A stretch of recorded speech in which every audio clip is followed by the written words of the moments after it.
Good evening. Welcome, one and all. Hope I'm coming in loud and clear.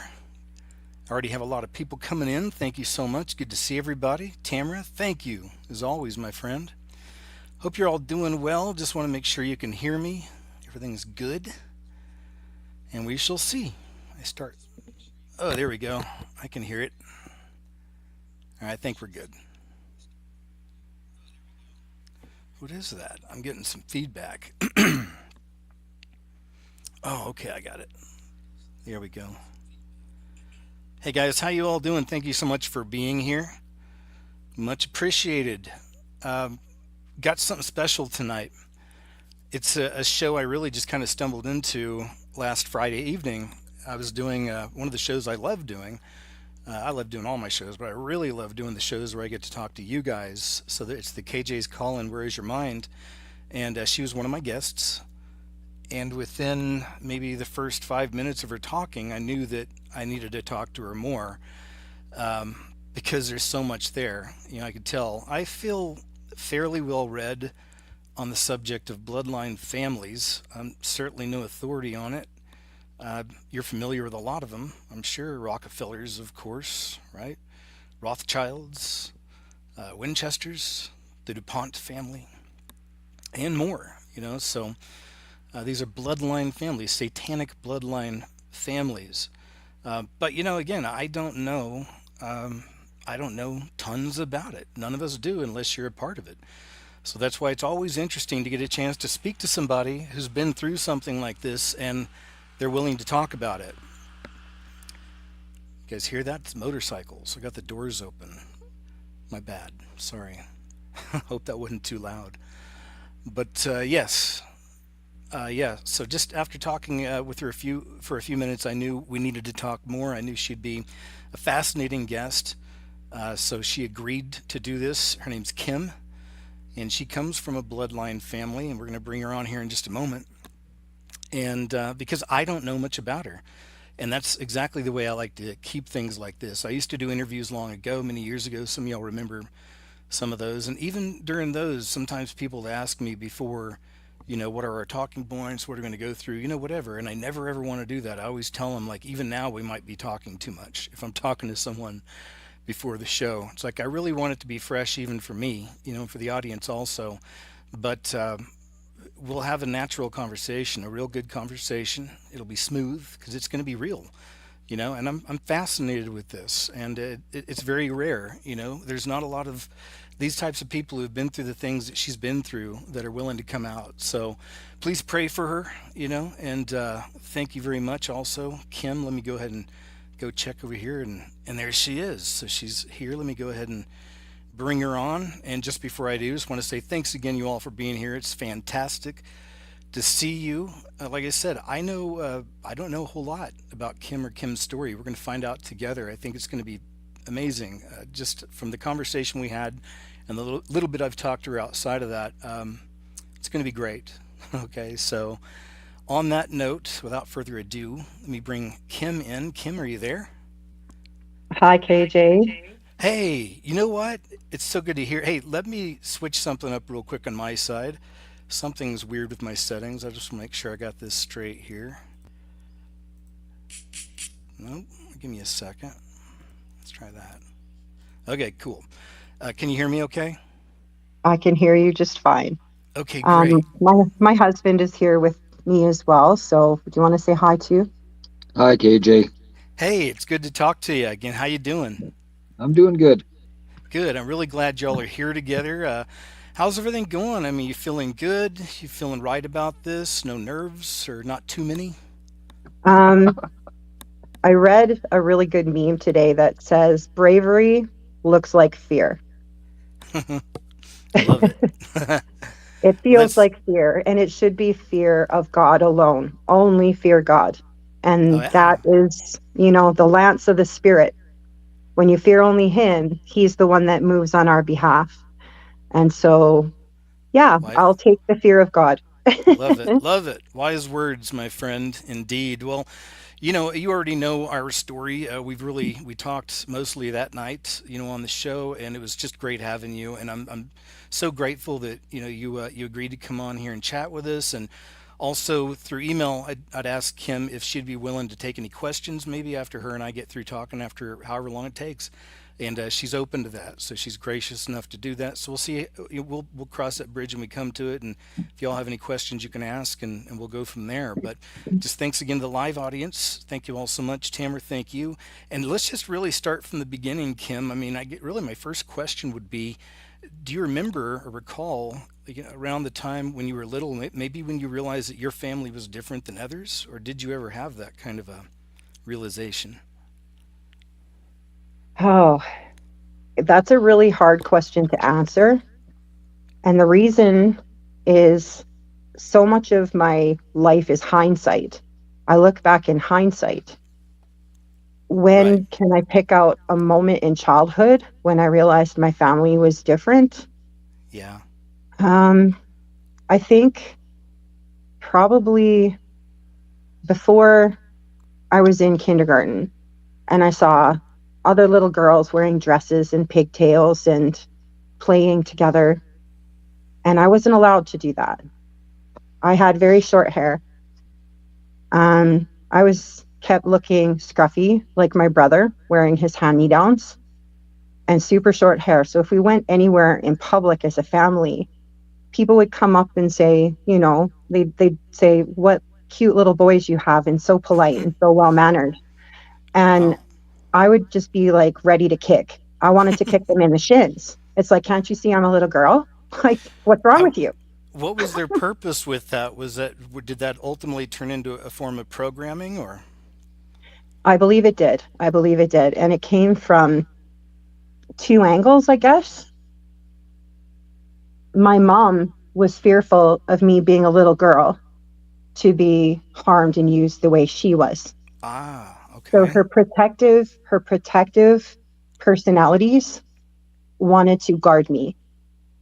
And then the other part of it was my dad's side of it, where he knew that this world would be very hard on girls and women. He'd witnessed it himself of how hard it was for his sisters, his mother, and others. And so he wanted me to be tough, like very tough, to be able to Makes withstand sense. what the world was going to throw. Wow, And makes so it's sense. almost like, think of Joan of Arc. Think of Joan of Arc Mm-hmm. and her very, very short hair and limiting her femininity and trying to operate in a man's world in order to lead an army. And whether it was God leading her or whether it was the enemy leading her, regardless, she had to fight like an Amazon woman. Yeah, yeah. That's great. That's a great way to put it. A great analogy. I have to ask too, because I was just assuming that the bloodline came from the father, or was it from both? I'm going to say just my dad's side on that. Okay. Um, my grandmother, so my dad's mom, I was told that her maiden name was Windsor and that it dates back to the House of Windsor, that we're a very watered down bloodline. Um, can I prove it? No. I can only go by what I was told. Right. And um, whew, all of my cousins, my mother, everybody around me all took for granted that her maiden name was Windsor. That shows up in her obituary, that her maiden name was Windsor. So whether that name was accurate or whether it was something applied to her at some point in her childhood, I have no idea. Here's the thing. I do understand that when the elites want to own people, they will apply their name onto their slaves. Interesting. Okay. So how? It's, So if so, you're an elite. You want to own somebody like named Karen. So I'm going to now name my slave Karen. Is that how that? Basically, it's kind of like when you put a brand onto your livestock. Ah, It'll okay. it'll bear it'll bear a symbol of some sort that shows everyone that you own this Hmm. human being. Makes sense. Yeah. And I can show um,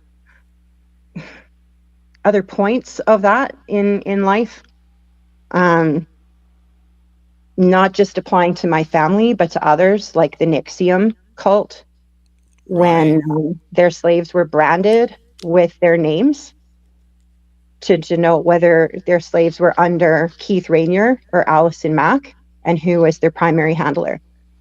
Oh, yeah. Many of you may remember that was a famous case, maybe 4 years ago, 3 years ago. Big deal. The Nexium. I don't know if I pronounced that right. It was a weird spelling, but it was a NXIVM or something, right? Like, how are you yeah. supposed to pronounce that with so many consonants and only one vowel? Like, Exactly right. But that was a fascinating one and a real glimpse into a whole world that exists that has always, or not always, but for a very long time has been there. But yeah, it was a weird sex cult. There was a one of the young ladies that was involved had been in a television show, the Superman show. That's what got me interested in it. I liked that show. And it turns out she was, she'd go fishing for the girls and bring them in. She's one of those kind of people, which is just really, really creepy. Even more creepy to me, especially a girl doing that to the girls. But anyway, that was just skimming the surface, I'm sure. But of it what was you've, skimming the surface. And sorry to interrupt you. I'm no, no, sorry if I cut you off when you're talking.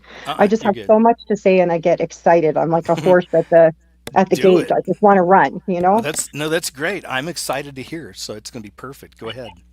Okay. I'm glad we started with this Nixium stuff because there's so much to add to my understanding of that and how it even filters into where I live currently and to my grandmother's history. Um, okay, first Yeah. off, I'm one who believes in prayer mapping, which means going for drives, going for walks, and just praying around areas that you feel the enemy has a special target on. Strongholds. Yeah, that's good. That's good. You're breaking strongholds. And so, living where I am in Alberta, this is where the original Superman was filmed. It's also High River is the location that was Smallville in Oh, the wow. original Superman. So High River, Alberta was the setting and the location where they filmed the home that Superman was adopted into. Remember the Wow. couple that raised him? Oh, yeah. The Correct. house for the Superman house that he was raised in is in the town of High River, the original Smallville. That's so cool. I love it. So that house is very near to a Masonic lodge. Ah, interesting. And so when you see all of the occultism surrounding that filming location, you have a different feel about it, a completely Definitely. different feel about it. And so coming from the family that I have, having the understanding that I do, I pray and I pray with friends. I'm never alone in this. Friends are with me and we're praying, Heavenly Father, if there are victims, if there are survivors, if there are perpetrators attached to this place, we ask you to move on their behalf. We ask you to set captives free. And we pray for perpetrators to fall into your hands. It's a fearful thing to fall into the hands of the living God, but may they fall into your hands. And may this be exposed for what it is in any way, shape, or form that you choose to expose it, Father. And so that was years ago that I prayed Hmm. around High River. That's the And way then that's the way a warrior prays. I love it. Go ahead. it wasn't too long after that that the whole NXIVM cult scandal was in the news. And so Allison Mack, she was the actress in Smallville. Yeah, that's the one. And so when you're praying in the original Smallville, and then the Lord shows you that he's exposing an actress who starred in another offshoot of that called Smallville, he's showing me the answer to the prayer. And I'm just like, wow, Yeah. wow. It's not my hand moving anything. It's the Lord moving in his timing. Yeah. And to feel called into his plan and called into his purpose, whew, it's very sobering. Yeah, that's great. Love it. And Real so experiences with him. Yeah, go ahead. before I go further with the other part of the Nixium thing, I want to just acknowledge all of the people who have been prayer warriors for me and for others like me. Uh, I don't just carry my own stories with me tonight. I carry the stories of so many other survivors who have poured out what happened to them while talking to me. And I've poured out my story to them in hopes of encouraging them that they're not alone. If there's anybody listening to this show tonight who is a survivor, my story may not completely resemble your story, and yours might not resemble mine, but it is every bit as important and valuable in the heart of Father God. And I Man. just hope to Yeah. give dignity. I hope to give dignity to all of our stories. My goal tonight isn't to trigger anybody into confusion or into flashbacks or into all the things that we've suffered from. My goal is to invite the Lord to heal, to bless, to restore, to move massively in your lives, to bring huge change. And I pray that it will also move into the lives, he will move in the lives of anybody else listening who is a caregiver, somebody who loves someone who is a survivor. And I want to say as well, we're all survivors. Mind control and the forces of darkness, they afflict everybody, absolutely everybody. And I don't want anyone to feel as if what we go through as survivors is worse or more painful. Everybody's pain hurts. Pain is pain is pain. I don't believe that I go through more than anybody else or that I deserve any more to be heard than anybody else. And I just want to offer dignity to every single one of you and thank you. Well stated. Very well stated. Thank you. I'm glad you put all that out there. I was actually going to go on a little spiel about if there's any survivors listening, but you certainly nailed it much better than I ever could. So, thank you, Kim. Perfect message for the people. Great place to start, and let's go. So, if you want to go into the cult stuff here for a bit, and then we'll talk about the family. It connects with your family either way. So, go ahead. All right. So back to the Nixium thing. Okay. My grandmother was born in a rural location in Manitoba. So, Manitoba, Canada. I believe she was born just before the Great Depression. She was a twin. Both of her mother and her twin died at birth. So her twin was a brother. It was a boy who didn't survive the trauma of the birth, and her mother didn't survive the trauma of the birth. So during a very harsh time, in a very harsh environment, here is a man grappling with the loss of his wife and his son and looking at a newborn baby girl.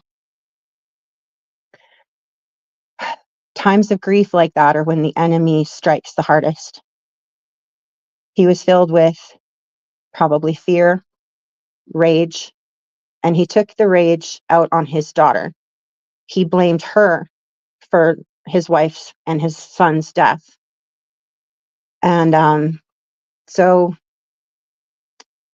he subjected her to all kinds of abuse and began to prostitute her out as a young child in rural Manitoba. And when I was first told this, I was like, that is so weird. How does that even happen? Why would that even happen? I was pretty young when I was told about this. I was, an adolescent, I believe, when my mom was the one who broke this story to me. Mm-hmm. And I was like horrified, just completely horrified. Um, and so I'm like, okay, well, who had wealth enough in that time period and in that kind of an area? Like, who would have had money to give to her dad? And then, okay, as I got older, I started looking into it more, and it was with Russ Dizdar's help, actually. And that's when I understood that that was where the Bronfmans actually lived for a period of time. So Sarah and Claire Bronfman are the heiresses of the fortunes of Seagram brand alcohol, which is the brand name of the Bronfman family and how they got their money during Prohibition. They actually ran a hotel, which probably, I'm going to guess, was also used as a brothel in that region of Manitoba at that time. It was the end of the railway line in Canada at that point. The railway didn't go from coast to coast yet, and it stopped in central Manitoba. And so the wealthiest families immigrating to Canada from Israel, the Bronfmans are Jewish, and from England and Europe and anywhere else, they would follow the train line to this region of Manitoba. So there was actually a lot more wealth and prominence there than I had realized.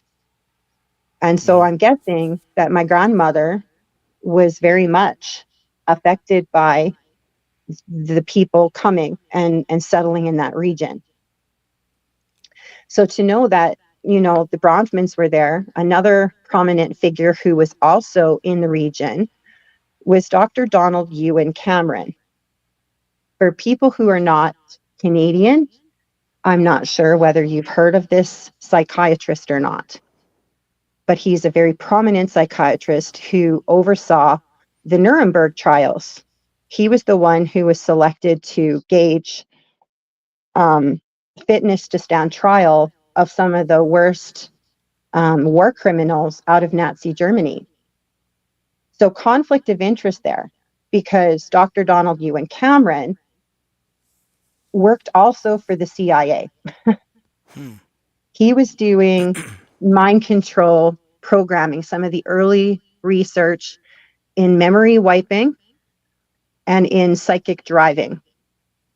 So if anybody has a pen and paper, you may want to write down the sleep room experiments that took place at the Allen Memorial Institute in Eastern Canada and at McGill University. Okay, so what he did to patients in Eastern Canada, whistleblowers came out, and it cost Canadian tax, or the Canadian government, $70 million to pay out his victims of the mind control that he did on patients. So, but let's backtrack to the 1930s. He was the head psychiatrist at the Brandon Mental Hospital. And so to have that head psychiatrist in the same vicinity as the Bronfmans, hello, there's some stuff going on in rural Manitoba pre-World War II. And that is where, again, my grandma and grandpa met, was in that region. So my grandpa, my grandpa was like, the knight in shining armor coming to rescue, a fair damsel in distress. His background is more blurry, way more blurry. I know less about his background. I'm guessing at the least we know he was a Mason, or do you even know that? I know that his last name is my maiden name, correct? So his last name is North. I have an uncle who was trying to ascertain whether there was any family bloodline connection to Oliver North of the Iran-Contra scandal. Hmm. He was never able to figure that out conclusively. He had suspicion of family connection there, but could never properly nail that down. Yeah. So my grandparents had 8 children during the Depression years. Whoa. And yeah, just pre World War II, I guess, is when they started having children in the prairies, in the cold prairies of Manitoba. And they lived very poor lives. Subsistence farming. So it was all hunting, gathering, fishing, that sort of basic lifestyle. Um, hmm. Okay, so let me flash forward a little bit. My dad is the second oldest in his family. Okay. He was absolutely brilliant. So when he was going to school, this was noticed by his teachers very early on, who couldn't keep up with his insatiable appetite for everything: literature, mathematics, science, you name it. He was just accelerating in absolutely everything. So that's important to note, that there was some kind of a gifting there that became noticed and known. Right. And you Well, start to wonder, okay, where does this gifting come from? Where does it come from? Is it from God? Is it from the dark side?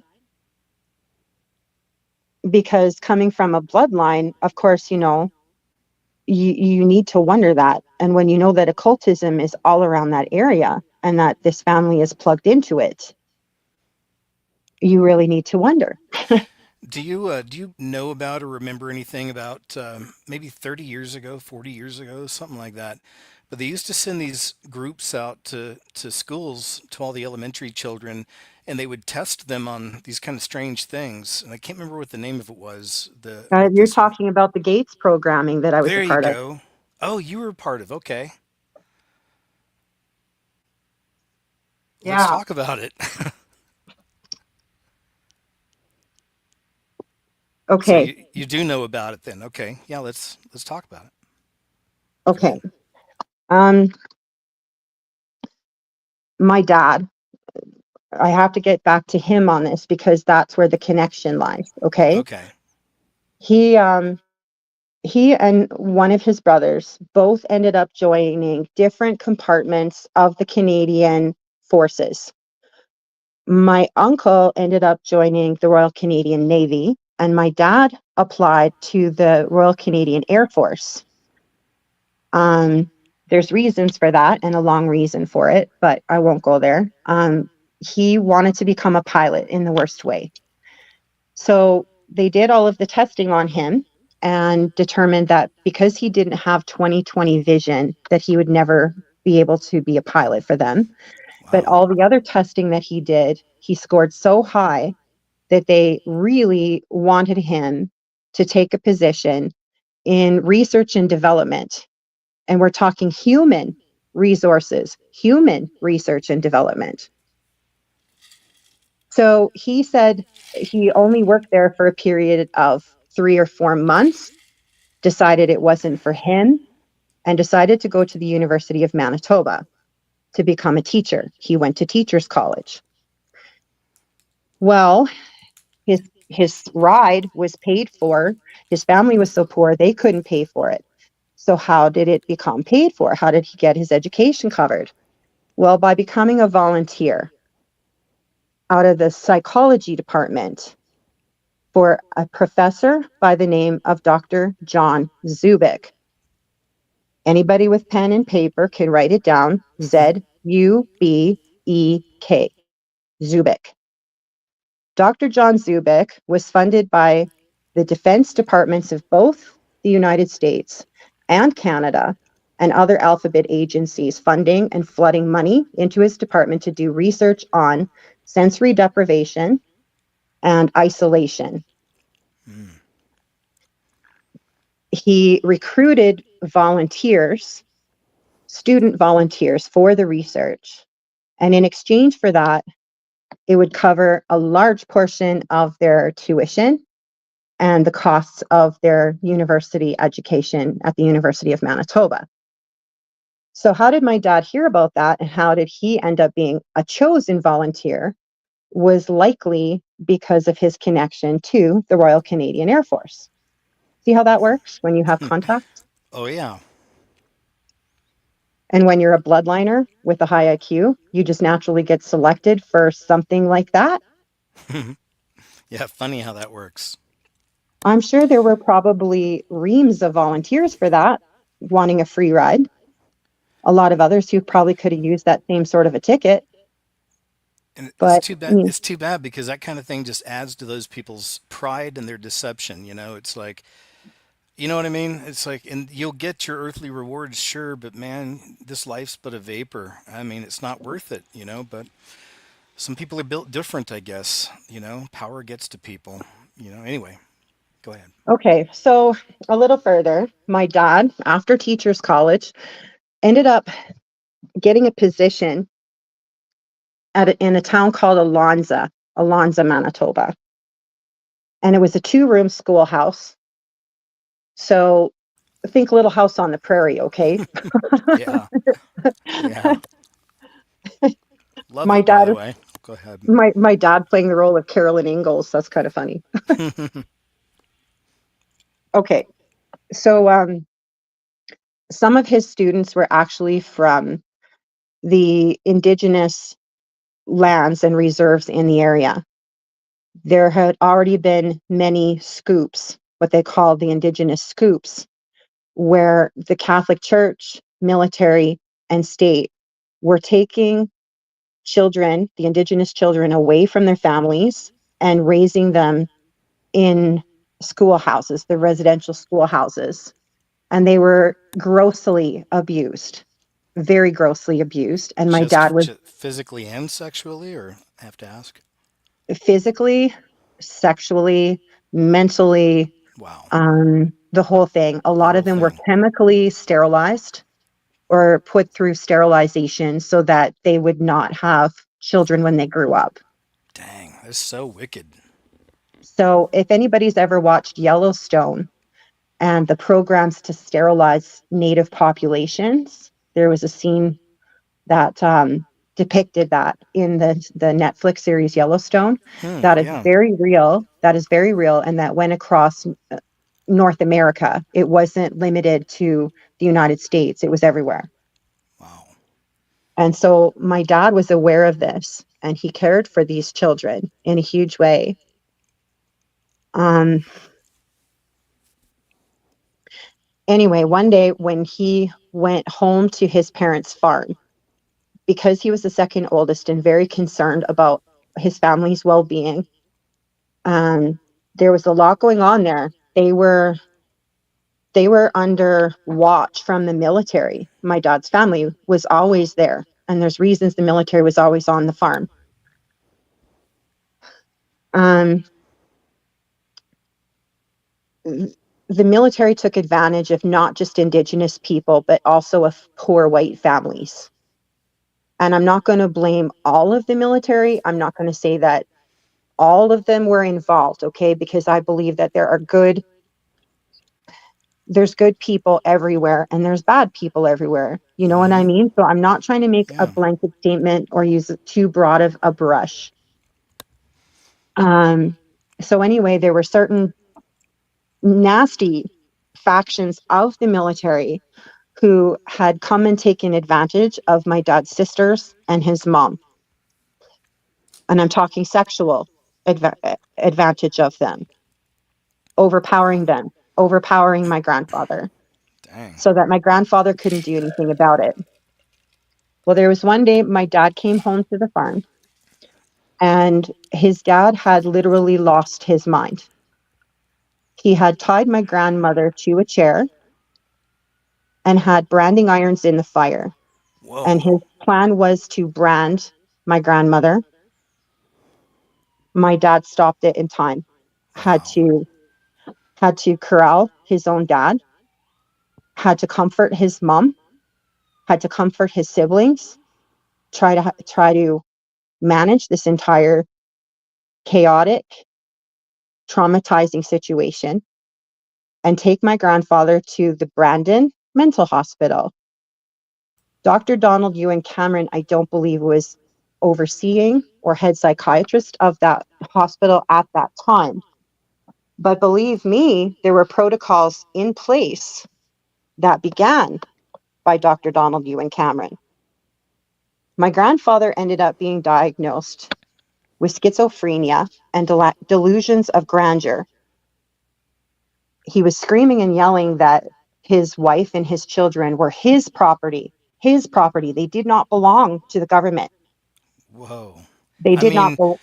had there ever been, I mean, were there signs leading up to this, or was this just a real split from who he normally was? I mean, or did you kind of see it coming at all? I was not even born yet. Okay. I wasn't born yet. You got to remember, I don't exist yet when this is going on. Oh, right, right. Sorry, you're right. I was jumped ahead a little bit in my mind there, but go ahead. My bad. So the impressions that I gleaned from others who knew my grandfather before this are varied. Some hold him dearly to heart, and others not so much. He was very Just one way abusive. or the other, huh? Yeah, he was either very abusive and very mean or very doting. And that is kind of how narcissists are, isn't it? They pick a golden child and they pick a scapegoat. Yeah, And that's right. he had 8 children to do this with. Oof. So So did most of them just take turns being the scapegoat? no, I see that there was probably a more clear pattern involved where one was the bad one was the good one was the bad one was the Oh, I good one. got you. Yeah. And Wow. so yeah. How the kids mostly turn out. I mean, Oh, I have the weirdest family, man. They're so weird. we'll get Like, more into that, but go ahead. Sorry. Please I continue. don't want to be mean. I don't want to be mean because they're all very kind, lovable people in their own way and in their own right. But even my dad would compare his family upbringing to the Beverly Hillbillies. Loved the show, but So you got to think like the Clampets, okay? right. Yeah, and they're very smart. Like the Clampets were not stupid people, but they could sure pretend they were stupid, right? Mm-hmm. Yep. Okay, so even the twangy banjo, my dad taught himself to play the twangy banjo. Okay, like What a character. yeah, Sounds super smart. yeah, and I hear Deliverance, that banjo song Of from the course. movie Deliverance. I just rewatched that like in the last year. Still great movie, but go ahead. Near, near, near, near, near, near, near, near. Yeah. Okay, so sorry, I need the comedic relief sometimes just to. Oh, Whew, don't be okay, sorry. You're good. all right. So when my grandfather was diagnosed, he was diagnosed with delusions of grandeur because he's making all these grandiose claims, right? That the military is doing things to his family. Gee, doesn't that sound familiar in today's world when we're trying to say that, pokey doos are not the way to go and all these government officials are not our friends? Mm-hmm. Don't they want to call us all crazy? Do you Mm-hmm. see the pattern there? Yeah. So when they diagnosed my grandfather and he's in this dire, dire mental health crisis, they take him and they do electroshock treatment after electroshock treatment after electric shock treatment until he's rendered a vegetable and left in the condition of a toddler, needing to Oh, learn how to walk again, talk again, potty, all of it. wow. That is horrific. He never returned to his proper normal state. He was rendered that way for the rest of his life. Man, So sorry. my dad, here he is now having to help his mom and help raise his siblings in the wake of all this. Um, not an easy situation for him. No, not at all.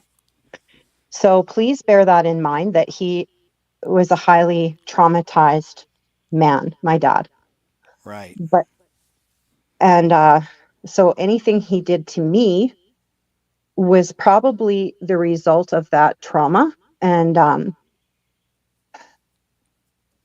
trying to justify and make sense of his own life and what strengths he needed and what strengths he wanted my brother and I to have in order to fight back against darkness and evil that is so insane that people do insane things to try to tackle it.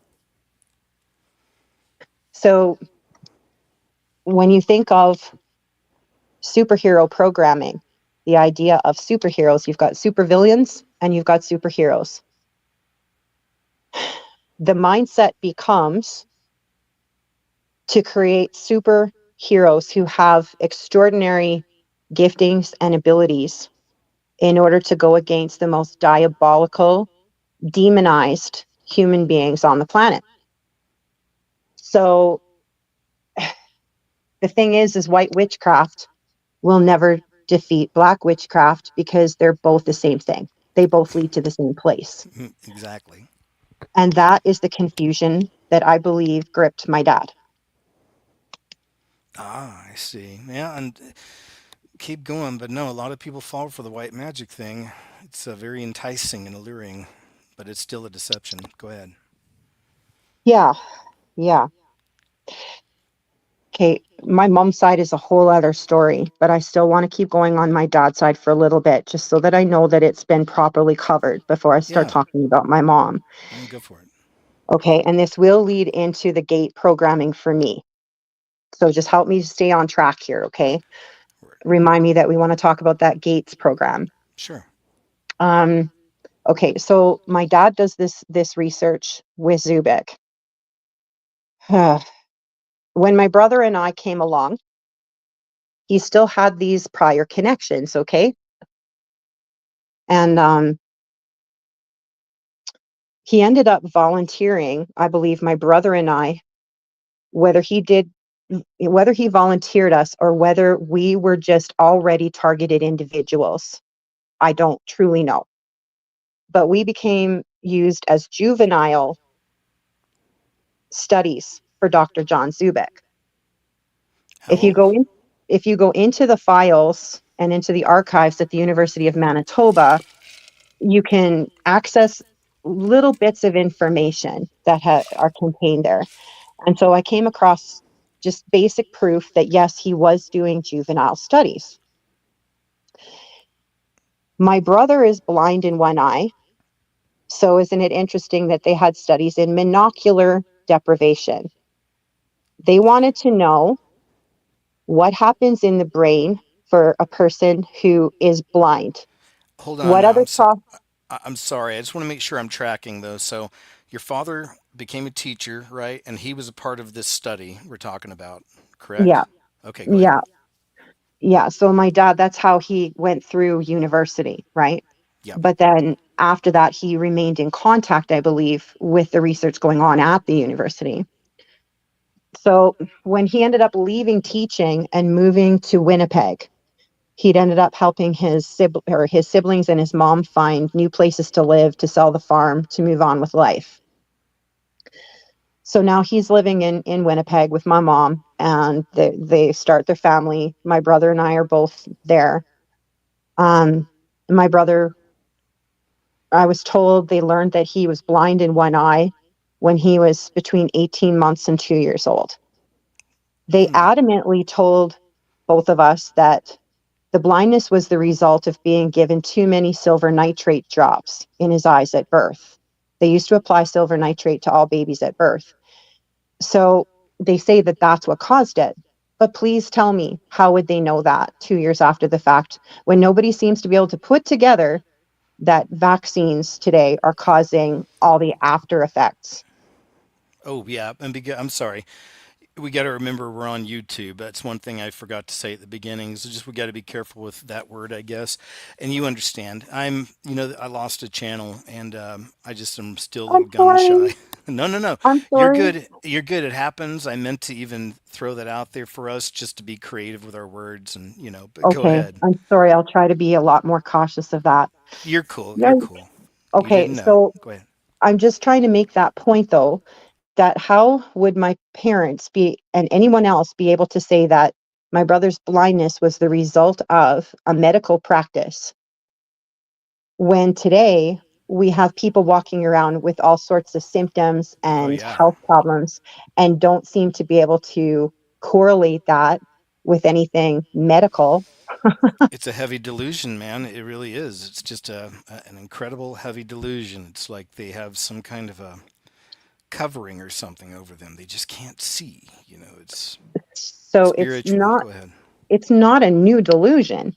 The thing is, though, I'm not sure if that's what caused it or not for my brother. But the thing is that this became something of interest for the mind and cognitive and brain development studies at the University of Manitoba.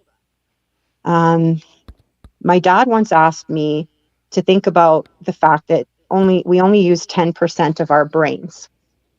I'm sure many of us heard that statistic thrown around that human beings only use a 10% of their brain capacity at any time. So if you were to remove one of the human senses, would that possibly help other senses to hyper develop? So Hmm. that would you have greater hearing if you were blind? Would you have greater visual acuity if you were deaf? How does the brain reorganize itself? What new neurological pathways may develop as a result of a weakness? What strengths may come out of a weakness? So this is the kind of brain study and research that, they were very interested in.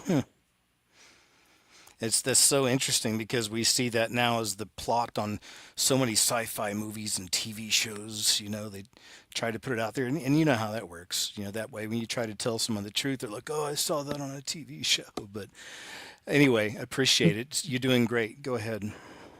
Right, right. I mean, they put all this in TV shows, and I think it does a lot to dismiss survivor testimonies and make us all look like we just watched it on TV. It can't Yeah, there you possibly go. be our truth, you know? Right. Um, Believe me, I question myself. Am I sane? This doesn't sound sane. I don't sound sane. No, you're doing great. You had a very unique experience, and yeah, keep going. So my dad's high intelligence level and his reading, like I mean, he read copious amounts of material.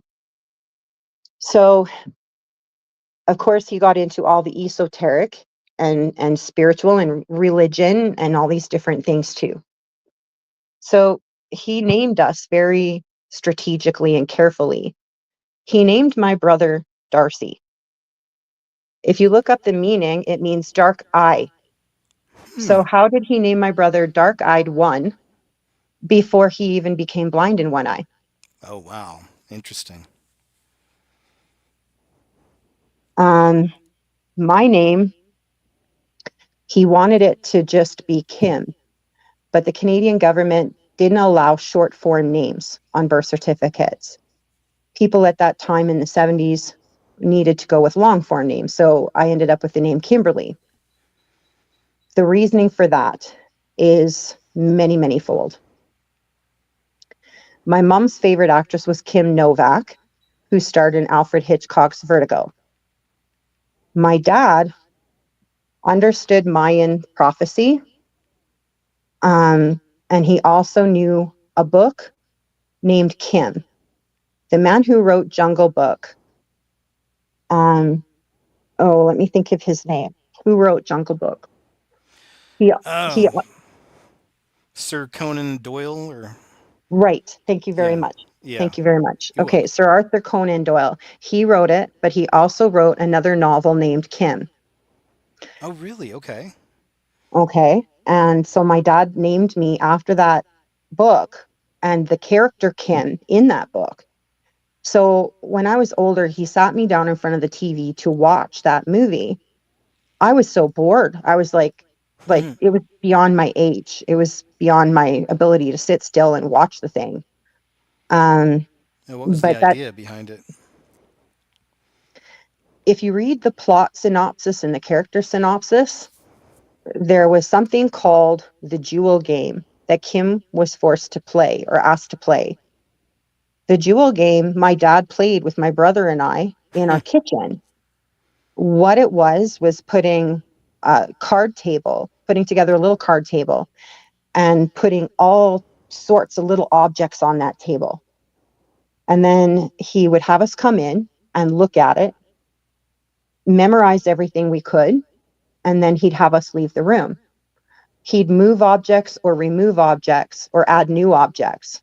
And when we came back in the kitchen, we had to tell him what was different. And Hmm. he would sit with a pad of paper and a pen and write down our answers. And whoever got the most answers was his golden child. And whoever wasn't with the most answers was the scapegoat. Oh my gosh, what kind of pressure is that for y'all? I can only imagine as little ones. Hmm. So in that same kitchen, we were tested for ESP, extrasensory perception. We were tested for telekinesis. We were tested for um, being able to mind read. And quickly, I just want to say, so I'm assuming that your father gained his initial interest in all this from the studies, most likely, right? And then just kind of Ex- brought it with him and just expanded from there. exactly. Okay. Exactly. Okay, so then one more layer of my name. He wanted me when I went to school to spell my name Kimmy, and it's not spelled the typical way. He had me spell it Kimi. Reason. Oh. The reason, and I hated that name. I hated it when my parents shouted Kimmy anywhere. I just felt ridiculed and embarrassed of that Hmm. name. It was attached to a lot of humiliation rituals. Ah. And so hearing that, I'd flush. I'd just become red with embarrassment. And it was part of the programming to keep me docile and following orders, if that makes sense. It does. Yeah, that's I've, familiar with that, and it's just horrible. And of course, they do it to the little ones, right? Get them started young. Go ahead. Yep. Yep. And so Kimi in Mayan is actually the name of the god of death, one of the gods of death. It correlates with the last day on the Mayan calendar. Wow, man, Daddy went deep, didn't he? Daddy went very, very deep to have me terrified of December 21st, 2012. Oh my goodness. Actually, where were you? What happened? How'd you feel that day? God is a very interesting God. That's all I can say. Yeah, I So agree. years later, in the mid 2000s, I was actually dating a man. I wasn't with my husband yet. And this man, his birthday was actually December 21st, 2012. So Whoa. he was 100% convinced that he was going to Ascend. die on his Oh, die. birthday. Oh, wow. We broke up the year before that. So he was on his own for that. But believe me, And I thought of him. I thought of him and I prayed for him on that day because I could almost gather where he would be at. yeah, I mean, if somebody doesn't have the Lord, they can convince themselves of things like that, that you can kill yourself with your thoughts in a way. Should probably be careful saying that phrase too on here, but you know what I'm saying. Go ahead. So so how does God organize that? And I've always wondered, is it the dark side that is manipulating lives to come together for destruction? Or is it God maneuvering and the Holy Spirit maneuvering our lives to cross paths for his glory? And so when I met this guy, I didn't know yet um, all of the memories that I have now. This has been the result of a lot of work since 2012 after talking to Russ Yeah. and able to sit with my trauma and work through pieces of memory as they come back.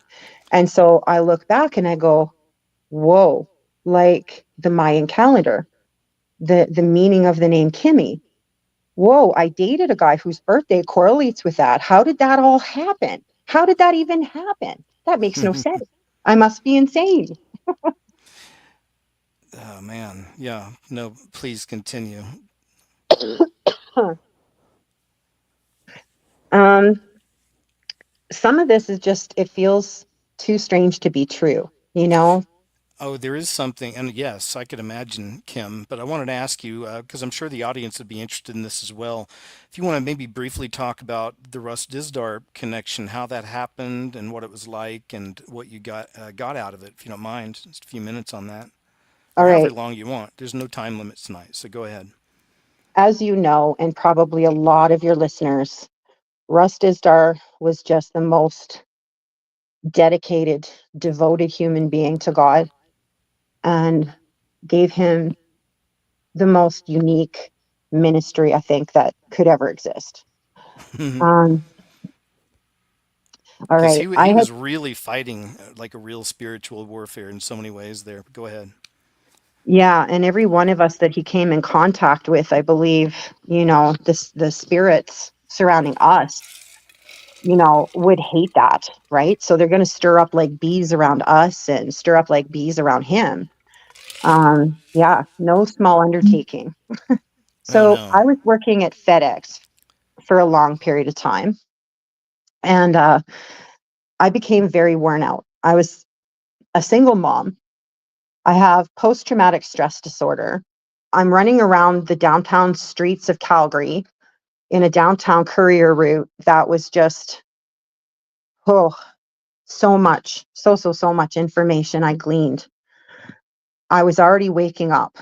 Okay. I was already very, very aware of um, elite companies and the kind of things going on. So the combination of all things and the stories coming out in the news, different trials going on of Right.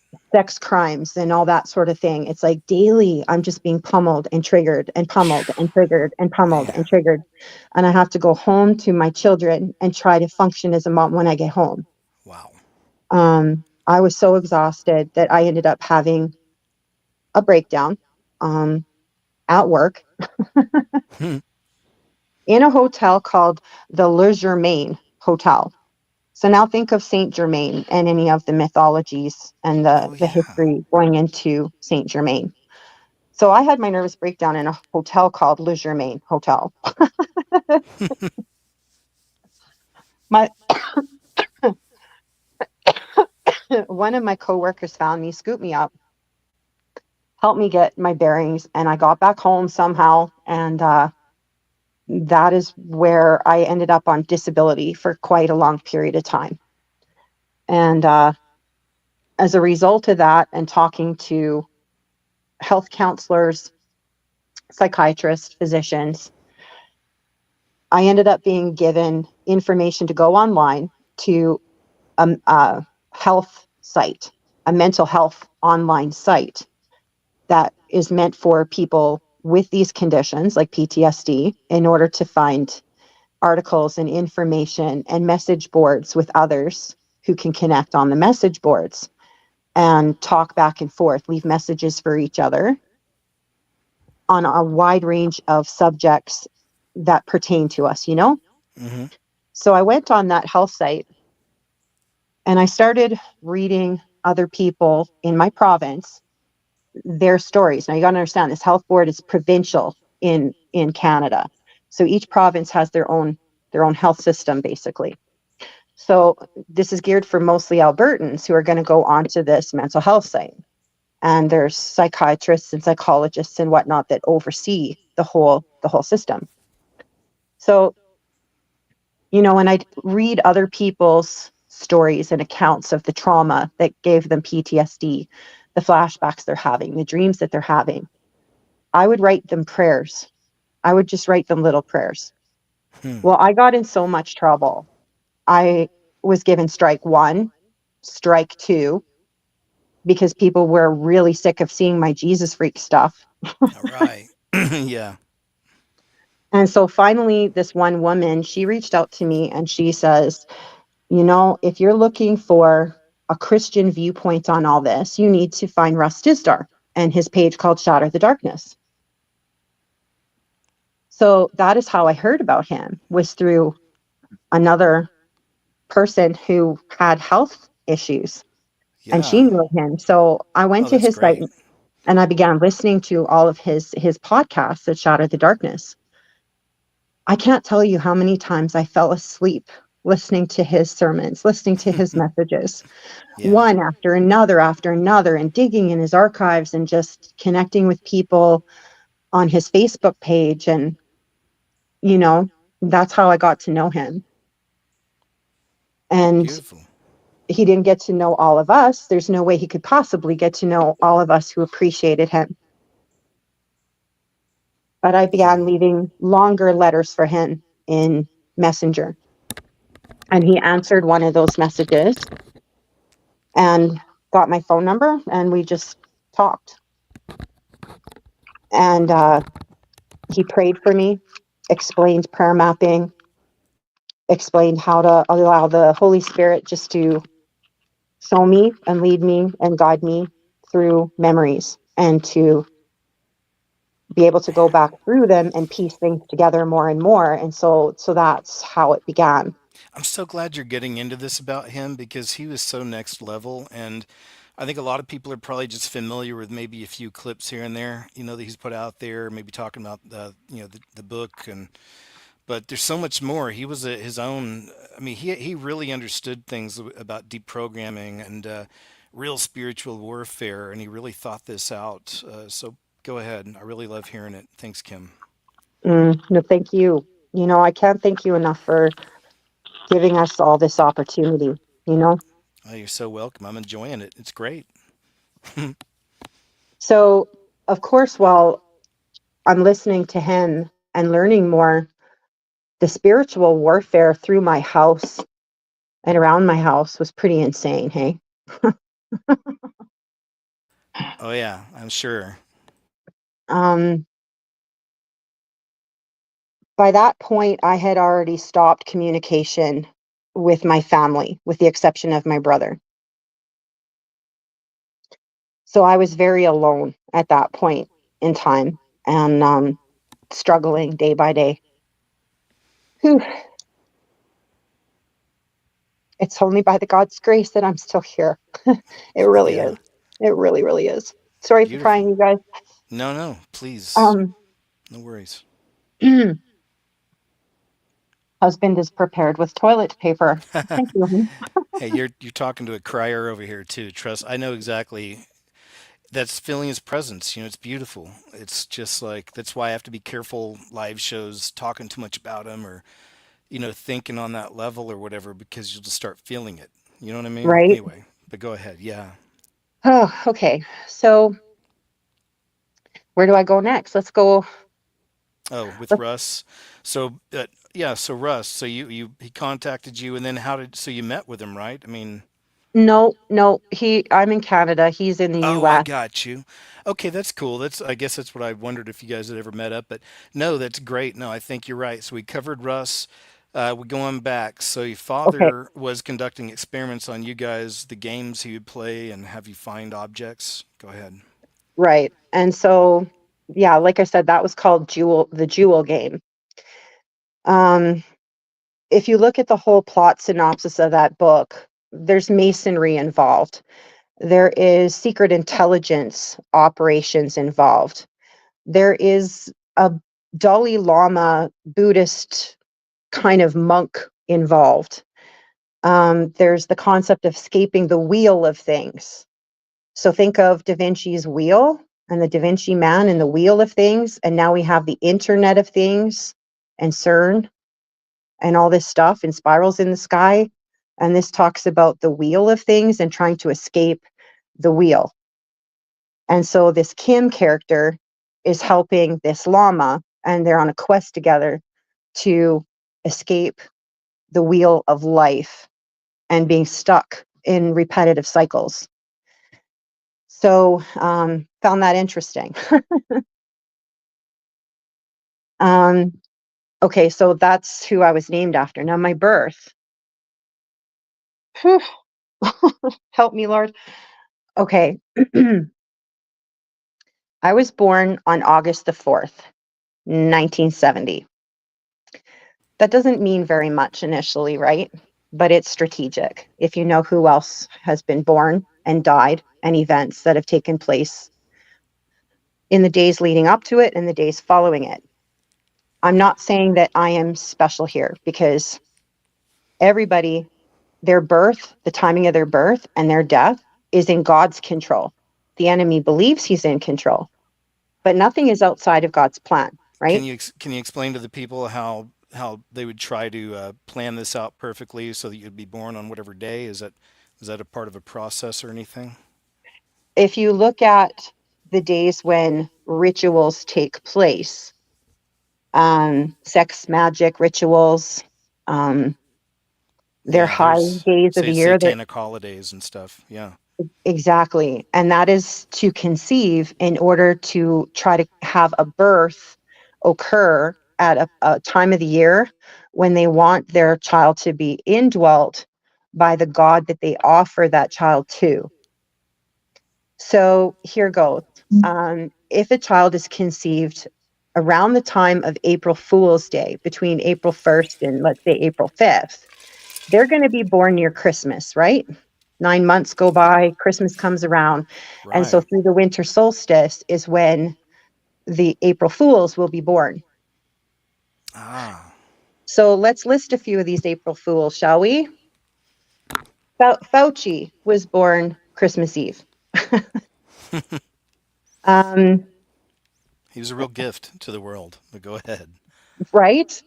Okay, Ghislaine Maxwell was born Christmas Day. Trudeau was born Christmas Day, as was one of his younger brothers, born Christmas Day. Both of them, separate years, both born Christmas Day. Is that the one that died? Nope, the one that died was born on a different day than Okay. the other two brothers. All right. That was Michelle that you're referring to. Um, when Michelle died, apparently they say that he died on a Friday, November the 13th. Hmm. They never found the body. Apparently he died in an avalanche somewhere near Kokanee Glacier in British Columbia, near Nelson, BC. Hmm. So let's talk about Nelson Mandela and the Mandela effect and the fact that Michel Trudeau died near Nelson, BC on a Friday the 13th. That's not weird. So I kind of wonder if he was a sacrificial offering in order to bring empowerment to the family bloodline. Um, both his dad, Pierre, and to Pierre's son. Is it Pierre's son or is it the Cuban leader's son? We don't really know, right? Right. Certainly, it seems the more I've looked into it, it probably is Fidel's. But anyway, it doesn't really matter at this point. He's out, but I mean, the replacement's not much better. Am I right, or is he? No. No. Are you talking Carney? Yeah, isn't Carney associated with the WHO or With the WEF?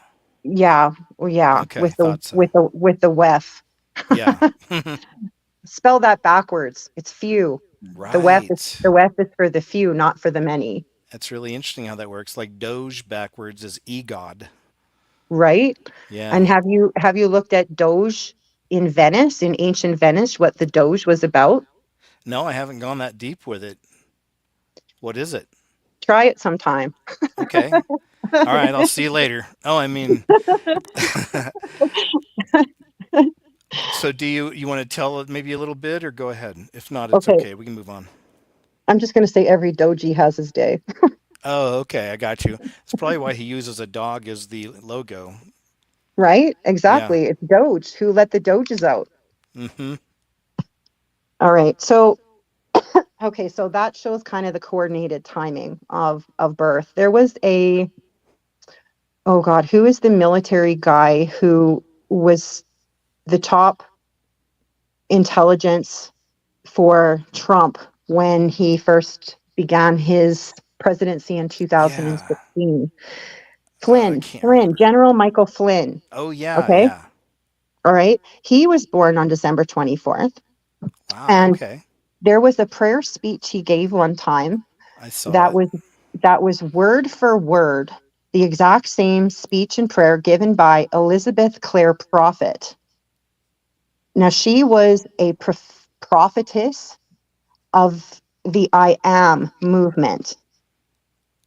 Yeah, it's Mm-hmm. called I am activity. Oh boy. And most of you, some of you out there may know that I am is one of the names of our Heavenly Father. But go ahead. Right, and they're trying to usurp that and steal it. Right. Okay, Yep. so even Dr. Seuss warned about it. That Sam I am, that Sam I am. I do not like green eggs and ham. Uncle Sam I am?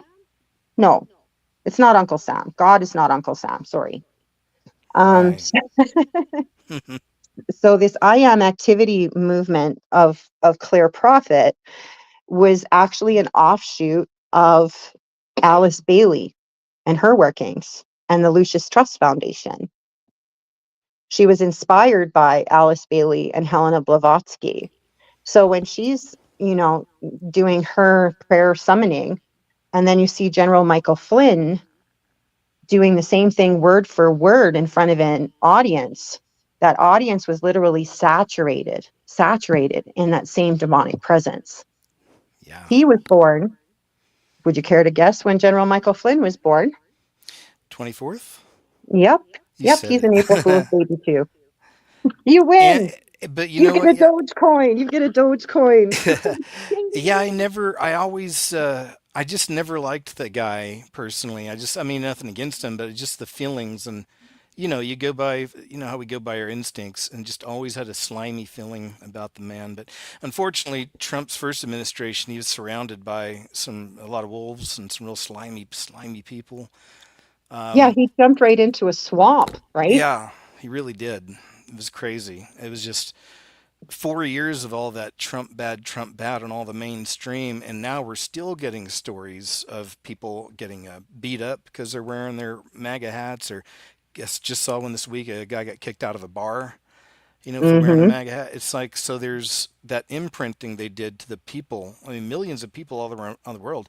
That Trump derangement syndrome, people laugh it off, but it really is a thing. Like these people have been imprinted and they're triggered, just like they do with mind control experiments. And you can get triggered by something. We were talking about that earlier.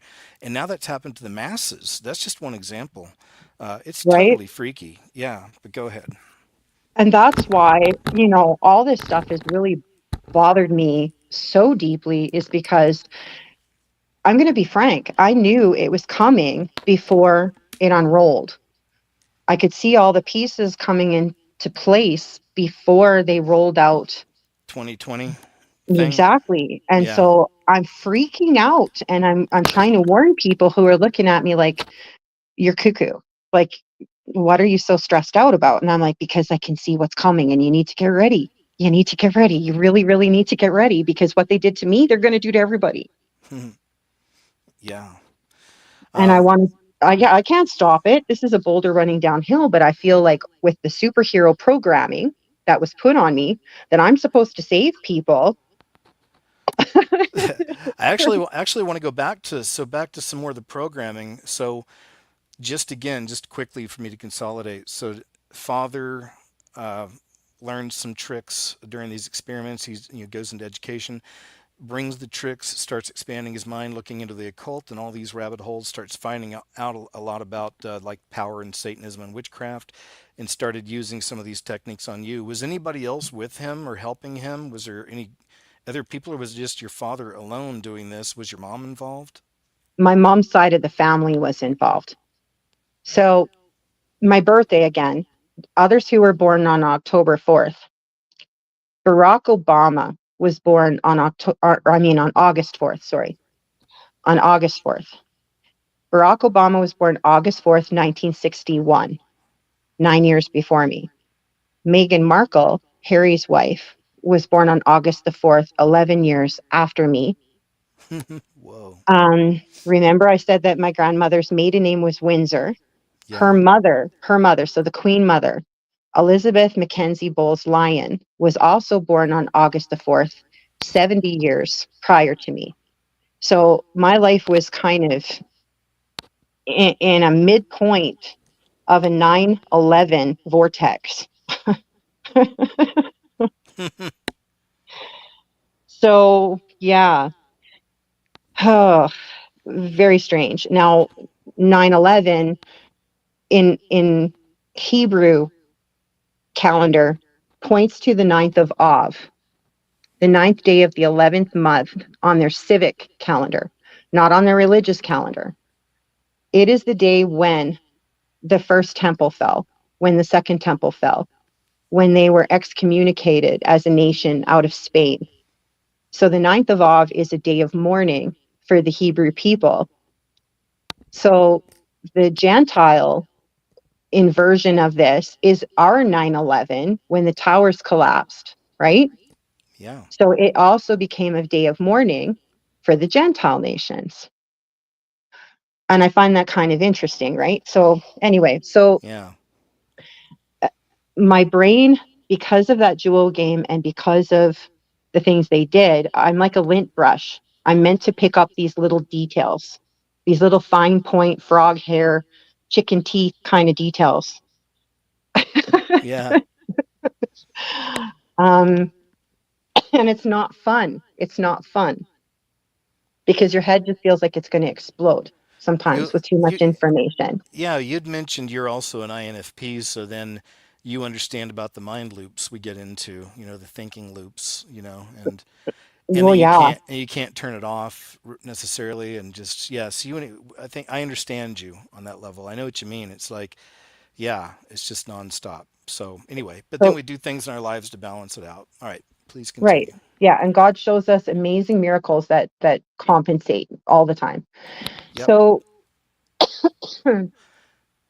So the excuse- programming. Oh yeah, and like even the superhero programming. Maybe some of that. Like, what does that kind of look like? And again, is it typically, who's there? Is it mom and dad mostly, or again, are there any other people or no? I'd say that part was mostly my dad. Okay. Okay, It ties in with Ubermensch programming. Ubermensch is something written by Friedrich Nietzsche. Nietzsche, I don't even know how to pronounce his name. I always say Nietzsche. Yeah. He's a sneaky Nietzsche. But anyway, okay. Um, yeah, so Ubermensch means Superman, which is Superman programming, right? Trying to create a perfect race, a super race of beings that are given extra human powers. So, okay, that programming, there's so many different levels to it. I was twin programmed, and it goes like this. When my mom was pregnant with me, I was told. Now, is it the truth or not? I don't know. Okay. But I was told she went to her doctor and they listened to her belly for heartbeat, heard two distinct heartbeats. So apparently there were two of us in the womb, but only I came out. Whoa. Um, so where did my twin go? My dad decided to tell me that I had cannibalized my own twin in vitro Thanks, Dad. Cool. and that I needed to find my twin on the other side of the veil. And that becomes the beginning of astral projection, remote viewing, and the other realm programming to leave your body and look for yourself on the other side. Look for your shadow, look for your counterpart. Yeah, that's really fascinating. That's a practice. Now, did you know people who practiced this and knew how to do it and had experiences? Because I know it's possible. I believe all of this. I mean, there's a lot of power with that demonic energy in this realm. Anything to deceive a spirit. To falling from grace, right? Yeah. But go ahead. My dad could astral project and remote view. And I kind of covered that when I called into your show last week. And that's kind of where this started, I believe. Okay. So, because I had told you about him calling and telling my son one day that he had a prophet tell him that my husband could take a fall from a roof. Right. Go ahead. Because not Okay, everybody's heard this story. okay. I didn't want to reopen the door to my dad. It was my oldest son who wanted to start communication with his granddad again. And against my better wishes, he went ahead with it. And so they stayed in contact. Let me get into the beginning of how that happened. And this is the part I didn't tell last time. Okay. I told my son to get in contact with one of my aunts or one of my uncles on Facebook and to reach out and see if either of them had a way of calling my dad, because I didn't even have my dad's number, didn't want it.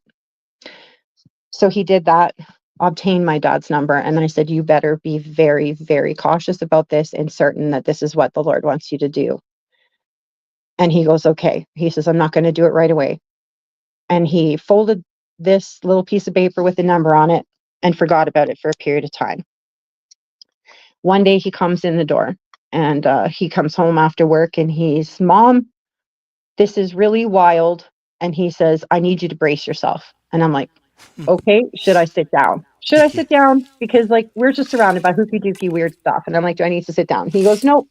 He says, just grab my arm, take my arm. And he says, I'm going to walk you outside. And I'm like, okay.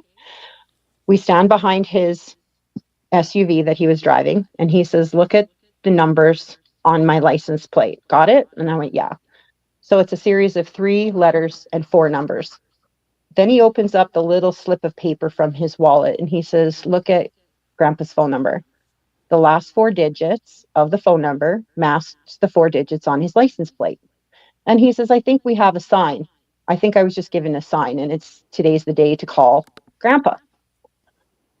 I nearly fell on my knees in our driveway going like, no, this can't be happening.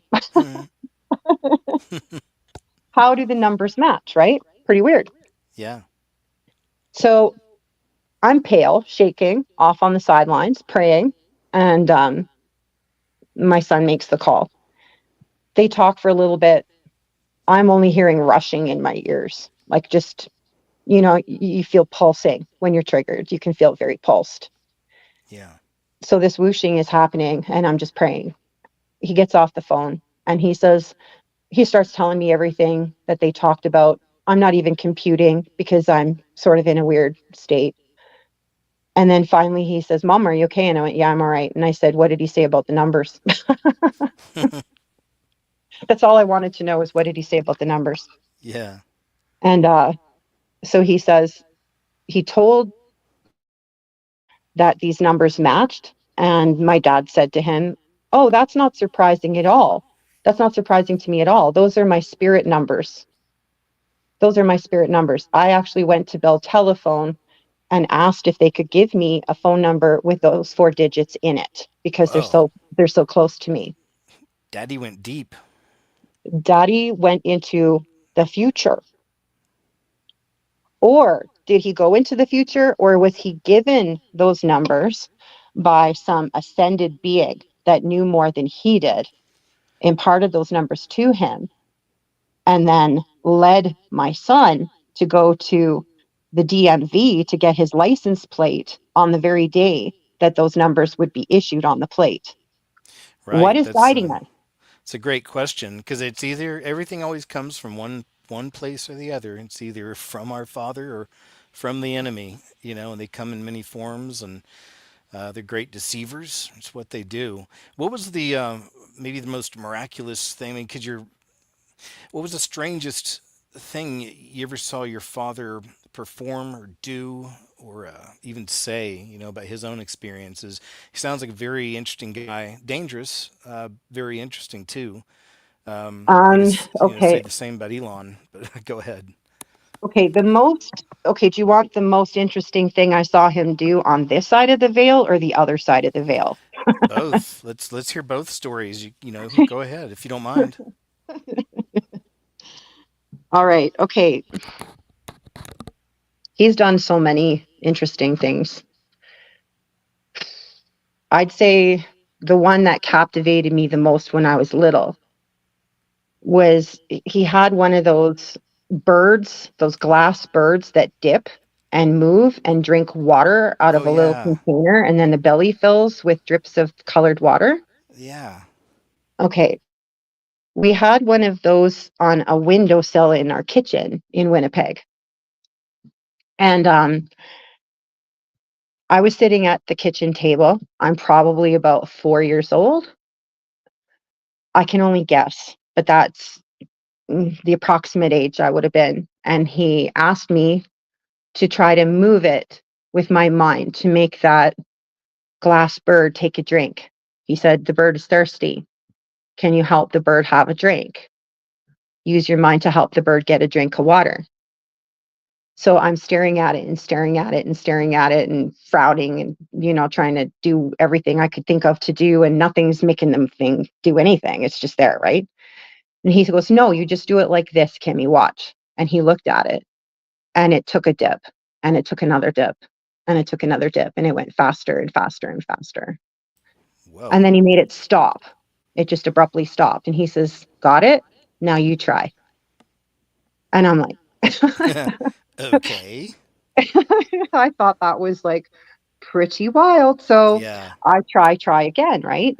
Because I want to do what my dad can do. My dad is yeah, like pretty cool, right? I want to be like my dad. I want to be able to make my dad happy. So I'm trying and trying.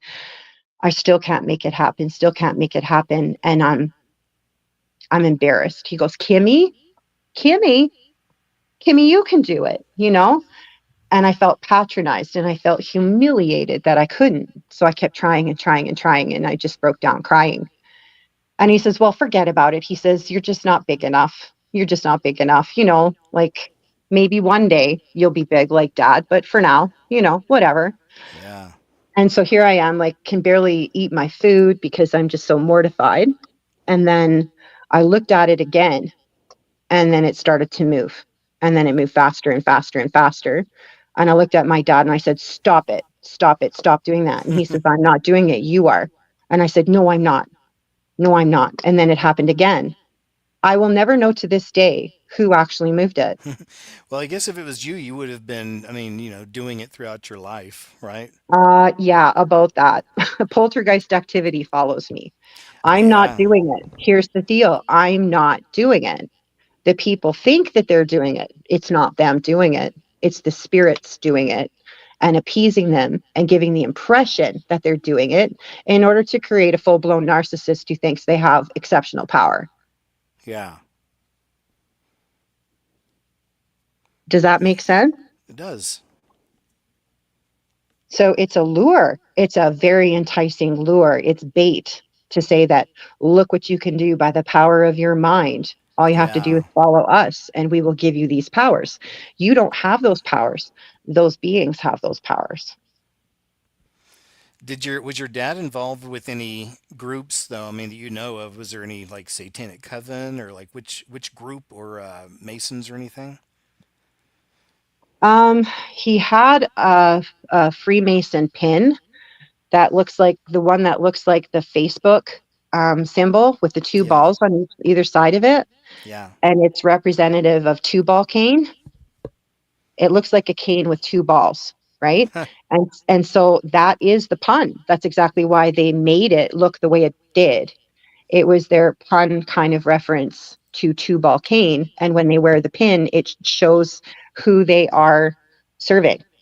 But you never knew for sure. And honestly, even if he wasn't, it almost makes it even more disturbing that he went down all these things mostly on his own. And, it's I weird. think he learned them, just like I said, through a lot of his own reading and research. And I'm not sure how much of that came as a result of influences in his family and his background. Do you But know? what, but what about your mom's? Like, what did she contribute as far as like the occult type stuff and any Okay. kind of a right? Okay. My mom's side of it now, she is a full blown dissociative identity disorder, multiple personality disorder, grouping of individuals. I don't want to say one person because she's a consortium of fragmented pieces Yeah, and like personalities. like Sybil. Oh yeah. Okay. Okay. Let's do Sybil. Let's go Okay. there. You ready to go there, Jacob? Jake? KJ, it's all right. KJ, I did it again. That's all right, no problem. We're just now getting to know each other, so it's fine. Yes, let's Okay. definitely go there. I'm buckled in. Do you know how many times today I said King James, King James, King James, KJ, King James to try to keep it in my brain, but I lost it again. No Okay. problem. We love JK too though. Yeah, me too. He's a true friend. Yes. Okay, so the Sybil thing. When I was about 8 years old, I went down into our basement and there were boxes and boxes and boxes of books, tons of books. And on the top of one of the boxes, there was a book of Sybil. I grabbed that book. I could read pretty well for an 8-year-old. And yeah, I was a bit like my dad that way, insatiable appetite for reading. And so I took the book knowing that I shouldn't, knowing it was wrong, knowing I was going to get in trouble. And so I took it up into my room anyway. And I started reading it, had a pretty, I don't know, whatever level grasp of it I had. And I hid it under my mattress and I would read it at night with a flashlight, hide it underneath my mattress again, over and over and over again. Well, my mom decides to wash my sheets one day and she finds the book. I got home from school, got the beating of a lifetime. Not the only beating, but I had to wear long shirt and turtleneck sweater and all that to kind of hide all the marks to go to school the next day. She was that angry. So I let that go. Let's flash forward to high school. High school, I ended up taking a course. It was an optional study in grade 11 in psychology and anthropology. I loved that course. The first day in, because it was a brand new course being offered by my school, they put a test in front of every student, and it was the final exam for the program. I aced it on the first day. Nice. And so my teacher says, you're not going to learn anything from me. You're the only one to ace it. Nobody else passed. So I'm going to give you a green light and you can, choose whatever you want to look into and do papers and whatever. We'll work out your own curriculum. And I'm like, cool. So one day comes along and he says, Kim, you're not going to the library. You're going to join the class and we're going to watch a movie for the next couple of class periods. And I'm like, awesome. So I'm sitting with the rest of the class and the movie comes on and it's Sybil. By lunchtime, I am bawling my eyes out, ready to throw up, running into the girls' can, too scared to come out.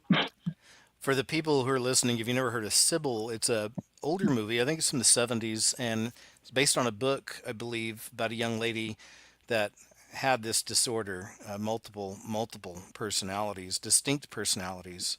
It was fascinating. Go ahead. So my psychology teacher, he knew that I was in distress. He got my best friend to stand outside of the girls' washroom to block anybody from coming in, and he came in and he was asking, what was going on. And I said, I'm terrified that I'm gonna become a multiple. I can relate to that girl in the movie, and I don't know why. I just do. And he sent me home with the VHS that weekend to watch it at home, and I watched it with my dad. Oh And boy. Dad's getting ideas. He's probably already been doing stuff like that. Go ahead. So I don't even remember all the details of our conversations, but they were going pretty deep. And then I brought it back on the Monday and let it go. My mom had not been diagnosed yet at that point. I had no idea my mom was a multiple. My mom had no idea she was a multiple. She hadn't broken programming yet. It was only a couple years after that, when I was in university, my first year of university, is when my mom's programming broke and she And I, was diagnosed. and I have to ask, who programmed your mother? That was done by her dad and the cult, the satanic cult that my grandfather, her dad, was a part of. See, I knew one of your family was somehow associated with that, so that's terrible. So yeah, that makes So, sense. Go ahead. so what my mother went through in her childhood was far worse, far, far worse than what I went through. And my poor mom, man, my poor mom. Yeah, I'm Sorry. sorry y'all had to suffer all that. All the kids too. So, okay, that is the Sybil story. That it was known in the house. I think my dad or the entities knew, and that book was in my hands as a child, and then reappeared again, and then reappeared again with my mom's diagnosis. So you said who programmed her? Okay, um, my grandfather. He who was the product of a mom who was a prostitute and not knowing who the actual birth dad would be because Rough. his mom had so many Johns. He grew up in a house that was part of a brothel. So he was surrounded by this throughout his entire childhood. All those wicked spirits in that house. So you want to talk about a Freddy Krueger and how Freddy Krueger was created. Um, my grandfather would basically be that. How many lunatics did it take to create him? And what do you mean he would be that? In what respect?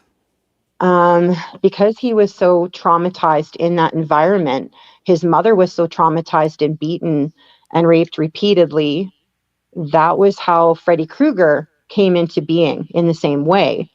Freddy Krueger from Nightmare on Elm Street was a Oh, product of the I'm same kind of sorry. thing. I'm sorry, Kim. Real quick too. Just we'll have to be careful with the RAPE word too. Okay, please. And that's Okay, okay. No, no, you okay. didn't know. You're good. I always say I'm like sorry grape. No, no. I again. always say like grape. But Okay, okay. that's okay. Just and I know you don't know. I'm not mad. I just have to. I gotta catch myself too. So, go ahead. Ah, I'm so tired of playing games, I think we all are. Oh yeah, Uh, for sure. It's really yeah. It's you know. Don't even get me started on that one. Believe me. But go ahead. We're okay, okay. We're doing good. so that was his background, all right? He ran away from home as an adolescent and went on his way. And so when recruitment opened up to join the military, that's where he went. Yeah. Um, so when World War II happened, of course, he's already there and he's serving in the forces. Um, he had married my grandmother, already had two children, and then my grandmother became pregnant when he was overseas. So my mom, it's questionable whether she is actually of her dad's seed or a different seed. Oh She boy. swears that she swears that she's not his child, but her siblings say that she's 100% his child. So there's arguments there. What's her was her father a good man or a bad man? Horrific man, horrific. I Oh, I okay. didn't I didn't refer to him as Freddy Krueger for no reason. Right. So he went overseas. He was very abusive to my grandmother and to all of his kids. Very, very abusive, and always had been. The war didn't do him any favors. And after the war, they were back home for a little while and then resent to Belgium. And that is where this cult began, because the men he went back with on cleanup crew in Belgium would have been near the Mothers of Darkness castle. Right. I'm glad we're going down this one because I wanted to get more into all this.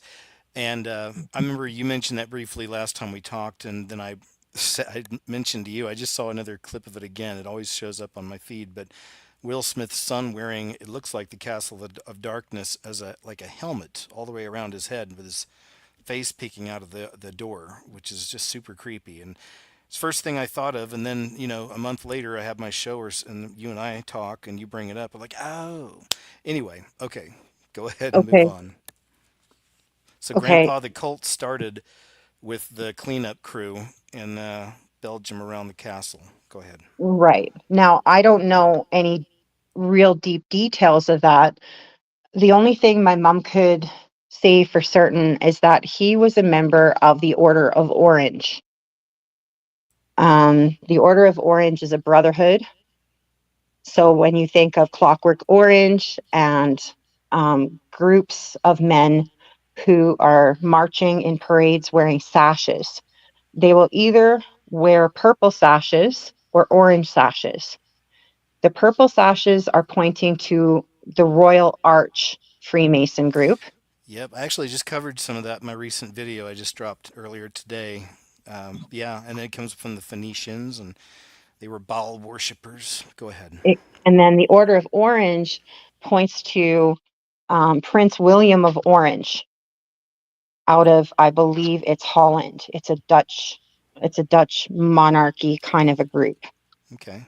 Okay, is where that began, but then it grew, right? And they have more lodges and brotherhoods. So uh, she believes that her dad and others in the military were also members of the Order of Orange.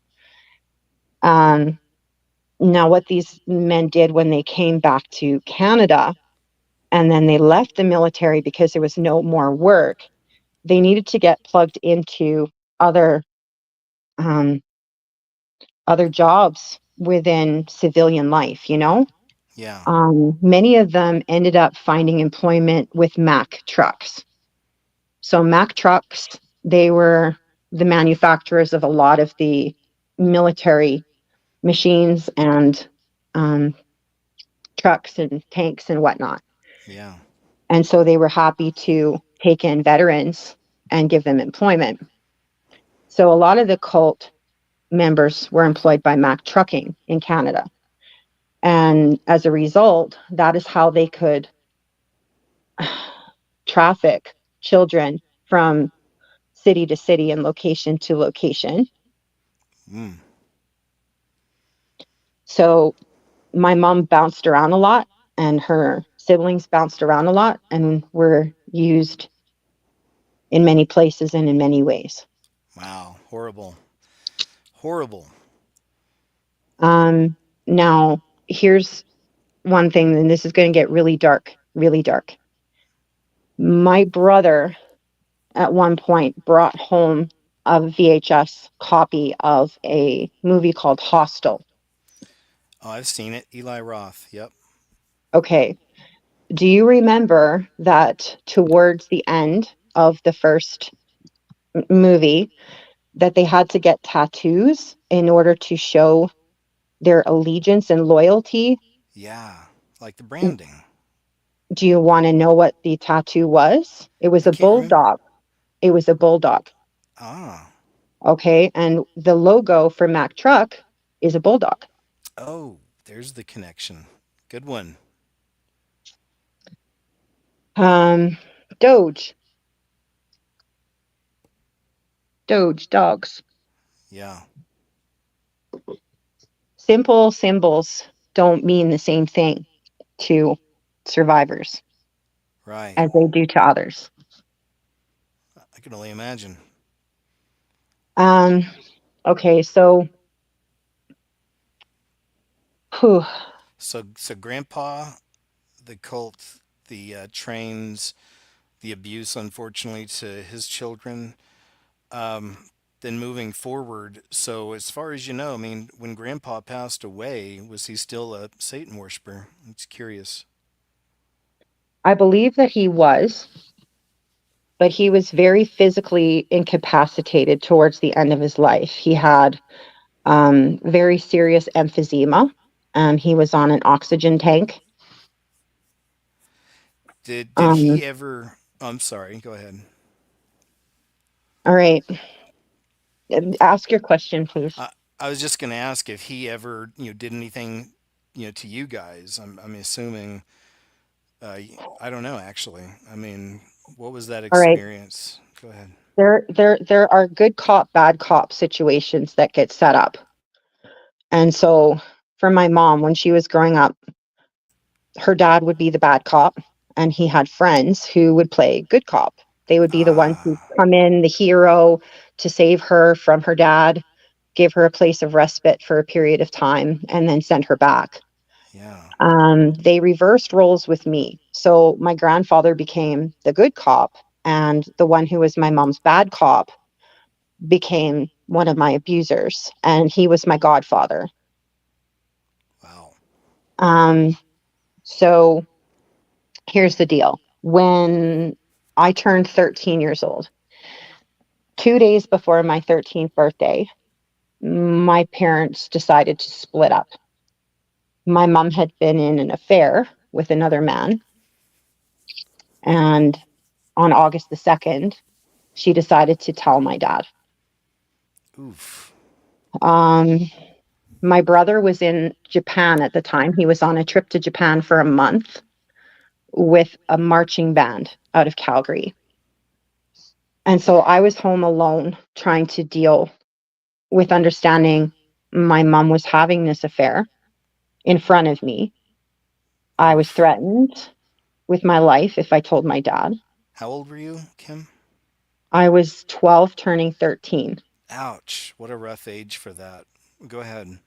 I was threatened at knife point from telling my dad. Sheesh.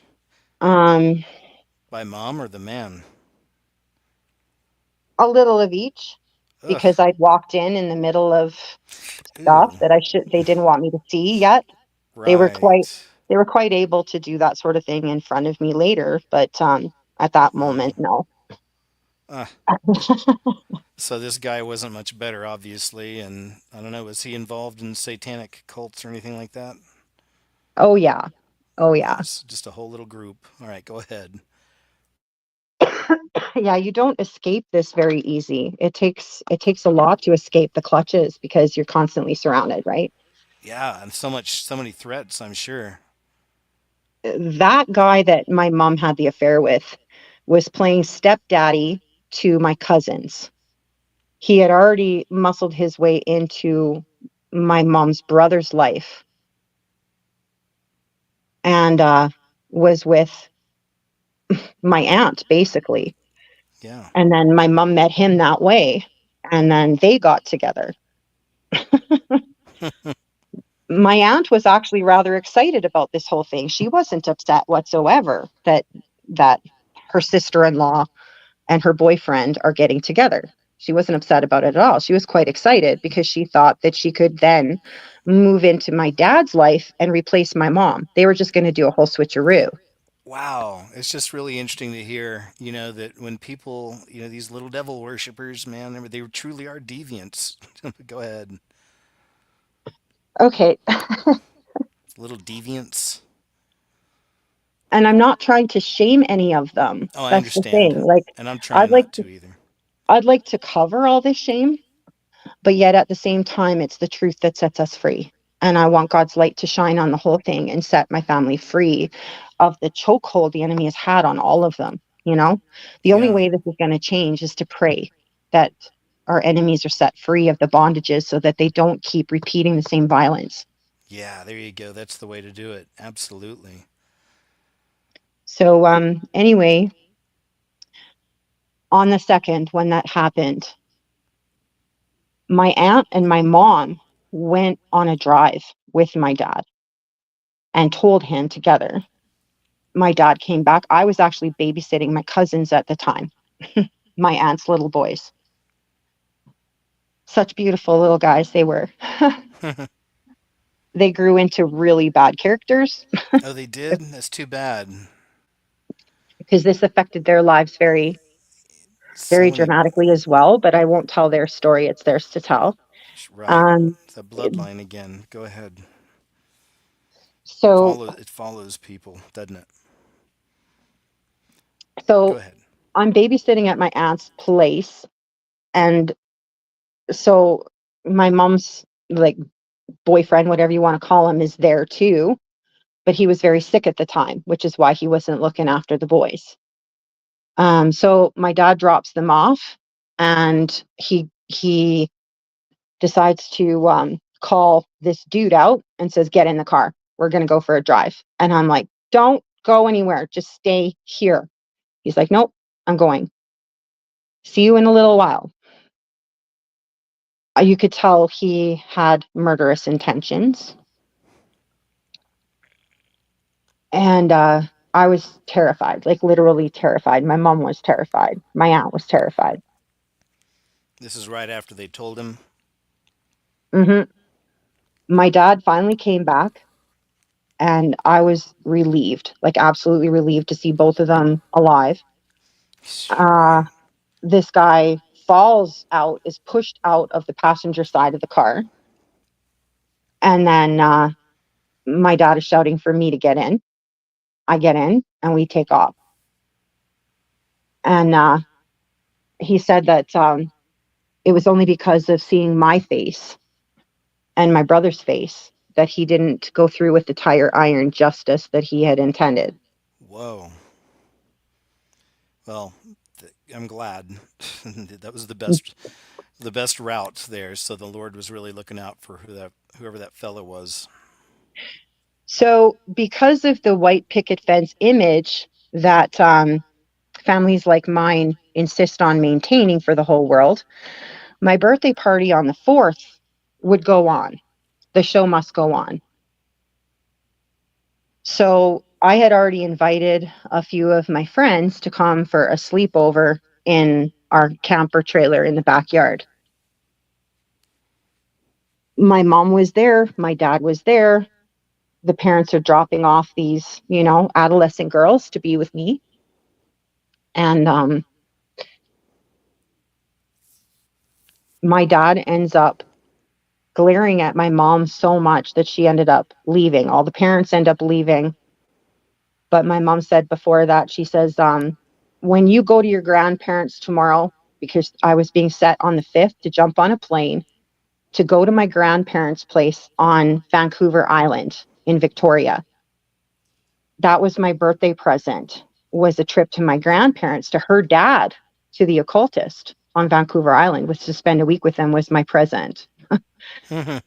So before she left, she goes, "Kim, I don't know if I'm going to come back tonight. I don't know if I'm going to come back ever." She says, "But I have to try to, I don't know." Right. And I'm like, "Okay, I have to get out of here."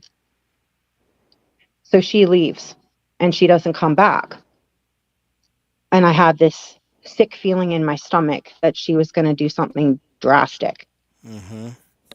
One of the girls I had come over, after the other girls fell asleep, we went out, and that's the day I picked up cigarettes. That's the day that she started me smoking. We smoked cigarette after cigarette after cigarette while I was trying to just pray for my mom to come back. Like, I was like, is praying the right word? Calling out, you know? Yeah. I Yeah. knew there was a God. I knew there was a God. I just didn't think he heard me. Sure. At that age, it's understandable. Yeah. And so it was probably about 5:30 in the morning. My mom, I'm still awake. This girlfriend of mine, she's still awake, comes in the trailer, and she's sopping wet and shivering and not looking right. She had tried to jump into Bragg Creek Falls. Oh, that's what she did. Okay. That's what she wanted to do, but Oh, said okay. that she had been stopped, that she just sat in the water and cried and stopped herself and came back. And then she said, you know, when you go on the plane, she says, when you get there, she says, if my dad tries to touch you or tries to do anything to you, I want you to call me right away. And she Did says, you? Oh, go ahead. I'm she sorry. I'll said, ask in a second. she said, I don't want you to tell your grandparents anything about what's going on here between your dad and I. You don't tell them anything about the divorce. You say nothing about it. Don't upset them. Wait till I get there. Did your mother believe? Just for my own, I'm curious. Did she believe in our heavenly Father? Did she believe in Jesus at this time? What was her feelings on that? Thoughts? Some of her parts did. Most of them denied or were scared of the topic. Okay, that makes sense. So Okay. some of them put on that good, healthy, good mother image for everyone, right? Yeah. And so that is where the do-gooder parts would come out. And if Jesus was brought up, she goes, "Oh yes, Jesus is a good man," Oh, I like that. see. Right. I got you. Yeah, I understand. And I'm curious too, because with her malady like this, did she ever work? Did she have a career or anything, or was she mainly a take care of the kids? She was a stay home, take care of the kids, and volunteer occasionally here and there. That makes sense. Okay. She, when we still lived in Winnipeg, she tried babysitting, and then some of the parents went on a rampage because their kids were coming home with bruises. And then my Oof. dad put the kibosh on any children ever being allowed over. So I wasn't allowed friends over ever because he was scared of what my mom would do and Wow. what would do to the family. Right. Because obviously, especially with the Satan stuff, it's all about secrecy, and same way the world works with the secret society. So they're not real keen, I'm sure, on showing their hand, especially to a bunch of people who aren't family even. But did they? Was there ever a time where the mask slipped and maybe your friends got a glance at something strange from Granddad or the Satanism or something weird about Dad? Anything like that? Were there any with your Like I said, friends? I wasn't allowed friends until my 13th birthday. That was the first time I'd ever had a sleepover. Okay, right. I see. Um, I was allowed to go to their places occasionally. I can't say, yeah, actually, that's wrong. That's wrong. I did have a few sleepovers before that age, but no, they never tried anything when my friends were around. They Okay. put on the act. They put on the really good show, right? And I How, think that was so that if I ever said anything to anybody on the outside, they wouldn't believe me because their image was so good to the outside world. right. Okay. Yeah. So they were professional at the front. Okay, that makes a lot of sense too. And so okay, so then I guess back to mom. We're still talking about mom. Okay, so that point in time of my 13th birthday is critical. So let's get back to the August 4th thing, right? August 5th, I'm put on the plane to go to Victoria. And I was really happy to see my grandparents, but nervous, okay, because I had this secret that I couldn't share. And also enough knowledge of my mom's past and some of the abuses, not understanding it was satanic, just understanding she'd been grossly abused, that I was fearful and very hypervigilant. Well, there was one kind of mid to late afternoon, my grandmother, she says, "We're going to go and meet your grand or your godmother. Your godmother is going to take you to your godparents' place so that you can spend a little bit of time with them. Your godfather really wants to see you." And Godfather was the one that traditionally played the good cop. Exactly. Okay. When they all still lived in Winnipeg, my godfather would come over occasionally and took a little too much interest in me. And some of Mm-hmm. my more, I don't know, my more recent memories show that he wasn't as kind as it seemed. Right. So there's his mask slipping a bit then, I guess in a Right? sense. The creepy He side, yeah. The creepy side was definitely there, but he did it in a very playful way. Gross. Um, and so being little, you don't see anything really abnormal about it, even though you're grossed out and uncomfortable. Anyway, so, and I didn't remember it at that time when I was 13. I didn't remember this twisted stuff. I only remembered that he was funny and that, he really was always friendly. So anyway, my grandmother drops me off with my godmother at a Kmart, of all things, attention Kmart shoppers. She's there with her daughters, and they're shopping and cold shouldering me like you would not believe. They weren't talking to me. This godmother says, keep your hands in your pocket, don't touch anything, and just be quiet.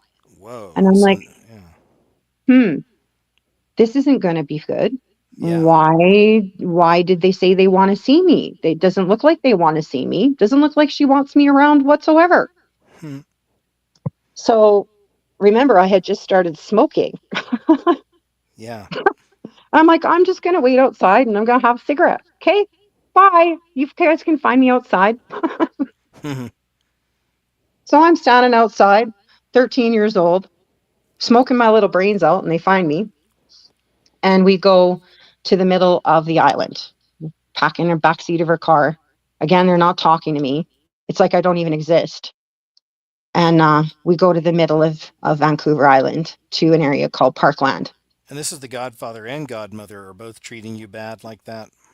My godfather wasn't there. Oh, okay. Not yet. He was at home. He was at their Got it. place. All right, So, go ahead.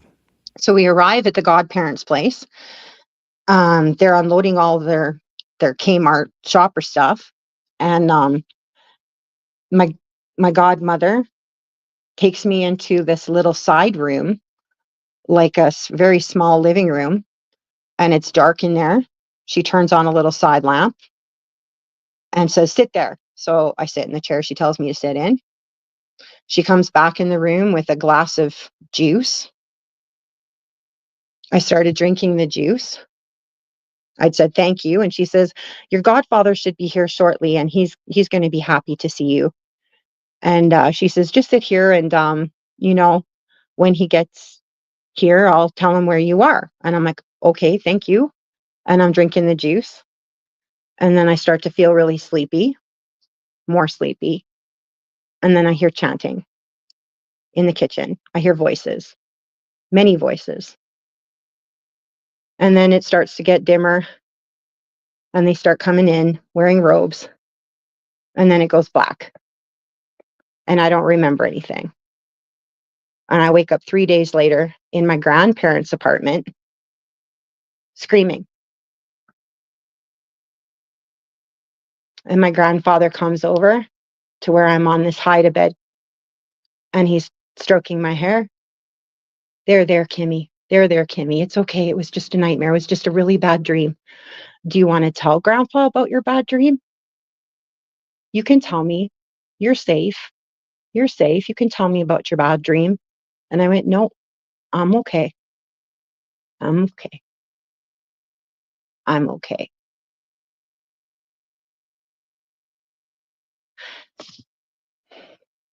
I just still don't remember those days because I was probably too drugged to have any idea what they did to me.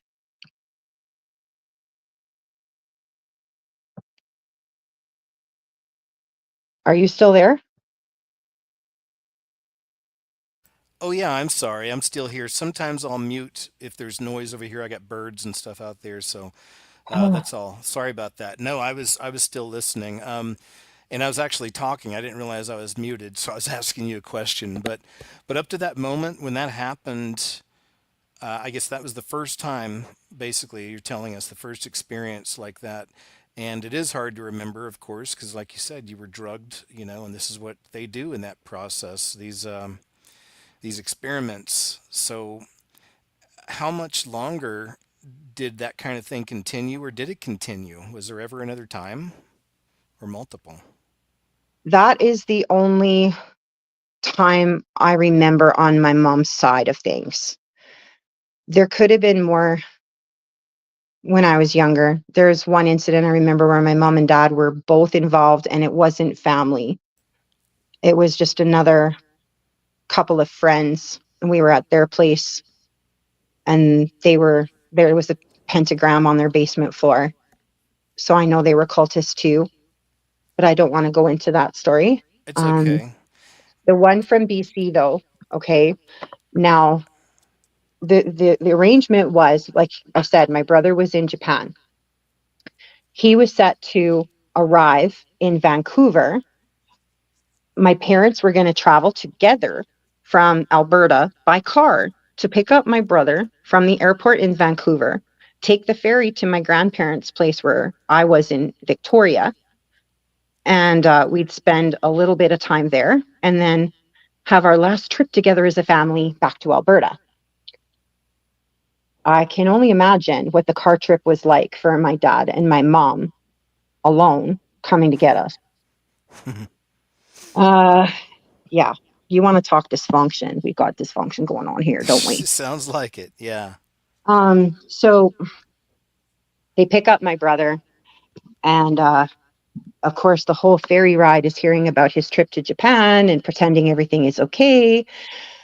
And they arrive at my grandparents' place and call me downstairs.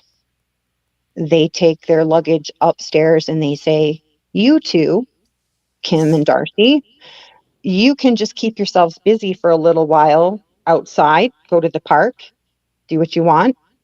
And my mom says, "Kim, can you break the news to your brother while we go and break the news to your grandparents?" And I'm like, okay, okay.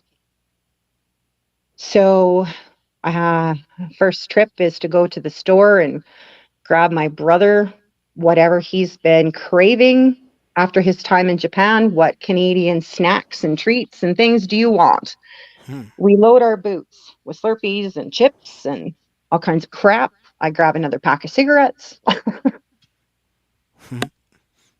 We go to the park. And I said, "Do you want to talk about Japan?" And he goes, "No, I want you to tell me what you know, is going on."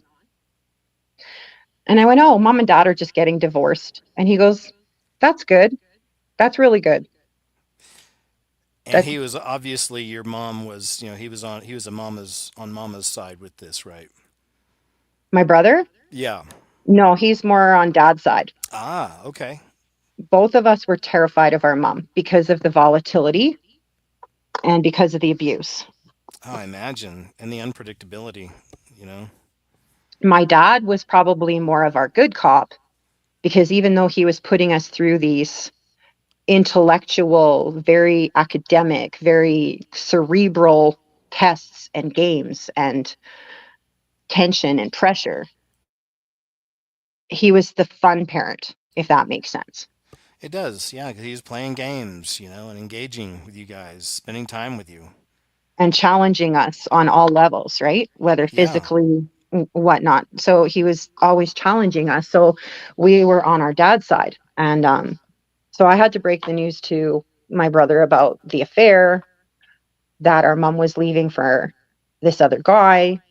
He knew who the other guy was, and he's like, "Gross, that's disgusting." And I'm like, "Yeah, that's going to be fun." Like, how are we going to Because, navigate this? And I said, "Would you like a cigarette?" And he tried to smoke, but he got green and got sick everywhere. And I'm like, "There, oh, there, well, you know." good for him then. Yeah. Um, so finally we waltz back and we ring the buzzer, and like it's a security building, seniors building that my grandparents are in. And I'm like, "May we come up now? Are we allowed in yet?" It was pretty tense in that apartment, to say the least. Imagine. We get through the night. The next morning comes. My dad says, "Okay, we're leaving right away. Get your stuff. We're going." So we say goodbye to the grandparents and cross the ferry. The ferry was the kind of an issue. There were delays. He wanted to make it back in one day, but because of those delays, it was already quite dark, and we were only partway through British Columbia's interior when my dad's like, "Nope, I have to stop. I can't keep driving. It's been too much. We're going to stay in a hotel or a motel for the night. Two double beds. An adventure. Yeah, quite the adventure. So my dad and my brother take one. My mother and I take the other. My mom can't sleep because she's so hyper vigilant and scared of my dad. And so she's constantly poking me, kicking me, slapping me, making sure I stay awake. When she's satisfied that my dad and my brother are asleep, she goes, "Let's go for hot chocolate. We're going to get out of here and go find hot chocolate. Doesn't hot chocolate sound good right now?" And I'm like, "Yeah, hot chocolate sounds nice. Let's go for hot chocolate then." So we get into our clothes, sneak out as quietly as we possibly can. My mom starts driving, and then all of a sudden she revs it. She revs it, and we are screaming down mountain highways. Oh boy. And she goes, "I don't Mom, think which any, one are you? Go I ahead. don't think," she goes, "I don't think any A&Ws are going to be open at this time of night." I'm like, "Yeah, probably not." And I'm like, "We got to go back and get Darcy." And she goes, "Nope." She goes, "Darcy, he'll be okay. He'll be okay. It'll be all right." And she says, "We're just going to go for a drive. I just don't want any chance of anybody following us." And I'm like, "Okay." So she's driving around and around and around and making sure that there's nobody tailing us and nothing happening. And she keeps driving and she's switching, like she's changing all the time. One minute she's okay, the next minute she's crying, the next minute she's screaming. And I'm trying to ask her to calm down. I said, like, "You're all over the road." And "You're all over the road. You have to understand these are mountain roads. On one side of us is a mountain, the other side is a cliff, and it's a sheer drop off, and the shoulder's not very wide." And she's going back and forth and zigzagging because she's so terrified and so traumatized and not knowing what to do, whether to turn around and go back or keep going where we're going. And then she says, "It's not worth it anymore." She says, "I don't want you to live the life like I've had to live. It's not worth it. They shouldn't be able to do to us what they're doing to us." And she says, "I don't want to do this anymore, and I don't want them to hurt you." She says, "It's probably better if we just stop, if we just end this right now." And this is And while I, she's driving this is, erratically. this is while she's driving erratically.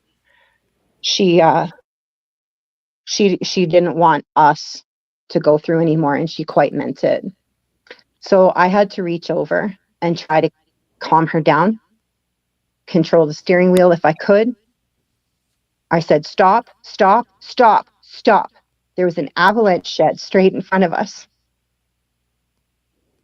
She slammed on the brakes.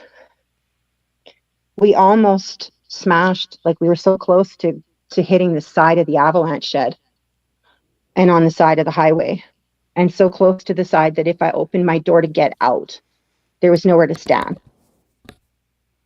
KJ, there was nowhere to stand for my Whoa. feet when I opened the door. So I had to close the door,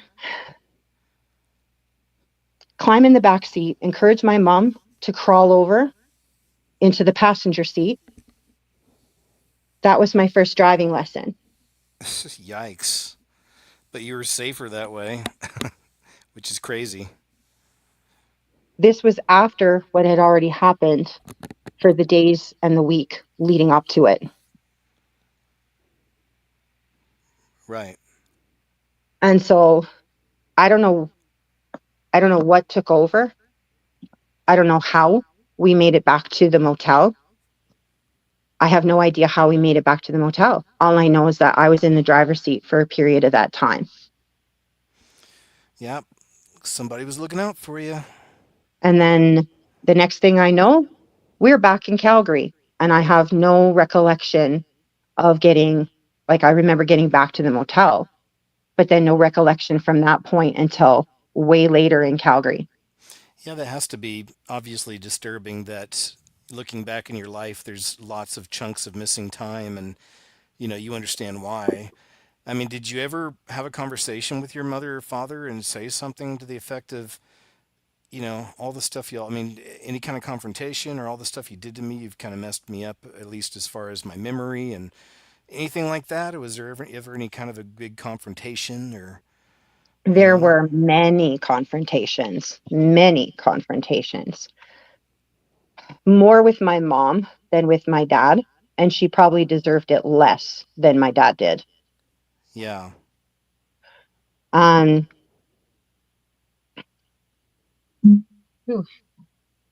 because of my dad being so highly aware, yet pretending he wasn't aware of my mom's multiplicity, of course he knew. My mom's core personalities are names of colors. So she was color programmed. So her core personalities are named red, yellow, blue, and green. And I can remember my dad having light bulbs, incandescent bulbs in colors that coordinate with those names Hmm. screwed into our basement light sockets in Winnipeg. Oh, okay. Yeah, there's some mind control for you. Wow. So he would tell me he was trying to deprogram when I believe he was probably trying to take over the programming. Um, anyway, so that's why I say I should be more mad at my dad. But at that time, years ago, I didn't understand, right? And Yeah. I just thought my mom was the crazy one. And that's what they want the children to do, is to turn on the multiple parent and make their life even harder for them instead of easier. So then the fact that she's with this other creepy, yucky, nasty man in her life, that didn't help matters either. Yeah. Years later, I found out that he had really hurt my cousins. My cousins found me at a job I was working at. One of them had gone to my the school they knew I had gone to, talked to one of the teachers and found out where I was working, showed up my work. And so I got caught up with these two cousins of mine and learned what they had been through since I'd last seen them. And they really focused on this guy that my mom was with. So when I learned this, I was livid. I was absolutely livid. I made a phone call to my mom and I asked, is Bonehead there? And she goes, don't call him that. And yeah, he's here. And I'm like, good, keep him there. I'm going to be there in an hour. And I'd like to talk to him about something. And she goes, well, why don't you tell me? And I went, no, this isn't a conversation for the phone. I'd like to talk to him in person about something. And she goes, okay, fine then. She says, I'll put the coffee on. And I'm like, okay. The friend of mine who took me, thank God he was the one driving and helping me out with this. If he hadn't been there, I'd hate to think what might have happened. Showed up, walked in. I came in and I went, yoo-hoo, where are you? He comes storming down the hallway of their place. And first thing out of his mouth is, what are these accusations you're making about me? And I went, accusations? Interesting word. Where do you think I'm going to accuse you of anything? I just said I wanted to talk to you. So I said, what is it that you feel guilty about? What is it that I should accuse you of? And I said, I had a little conversation with my mom's nephews, with my cousins. They told me what you did. And I'm going to start by calling the cops. And you're not going anywhere. Oh boy. How'd that go? I got grabbed by the wrists. The man had long nails. I'm telling you, this dude had the longest nails I've ever seen, and he doesn't play guitar. Um,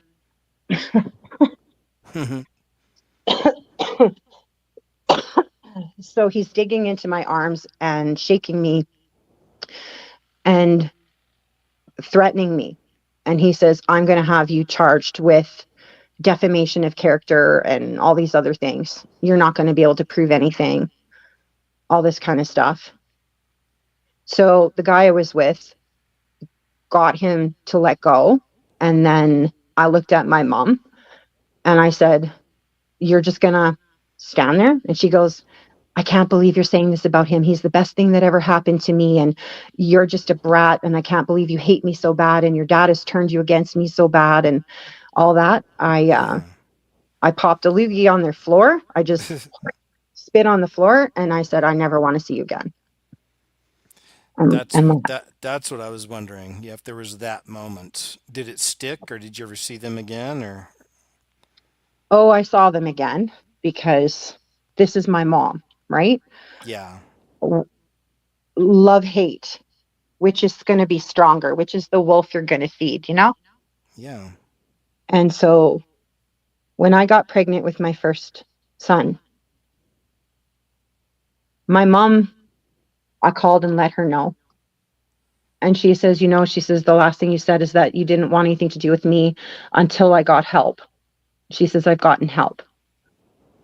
She says, I'd like to meet with you for lunch, somewhere public, somewhere neutral, Now where let's go over to Granddad's house.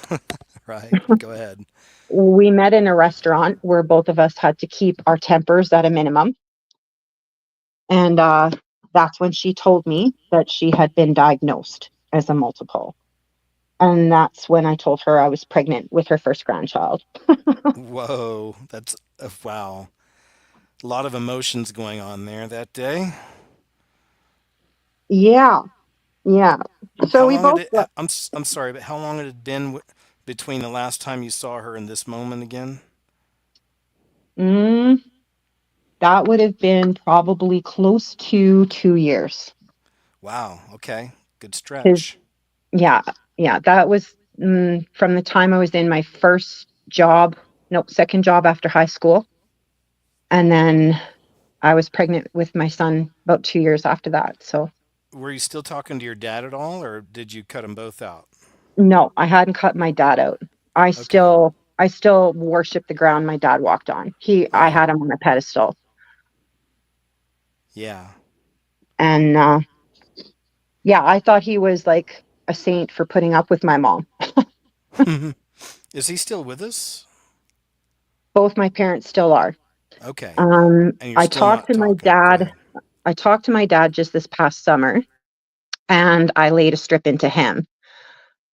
I started coming back with some of my memories, and said, what about this? What about that? My brother had already cut both of them out of his life as well.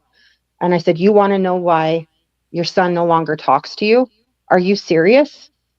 Are you serious that you really want to know? You don't remember or have any idea why he want nothing to do with you? And he says, no, I really don't. So I said, well, you were the one who tried to take him out. You hired dudes to take him out. He knows, he told me that you hired people to take him out. Dang. And he goes, your brother, he must have delusions of grandeur like his grandfather. And that's not true. And I went, oh, but it probably is.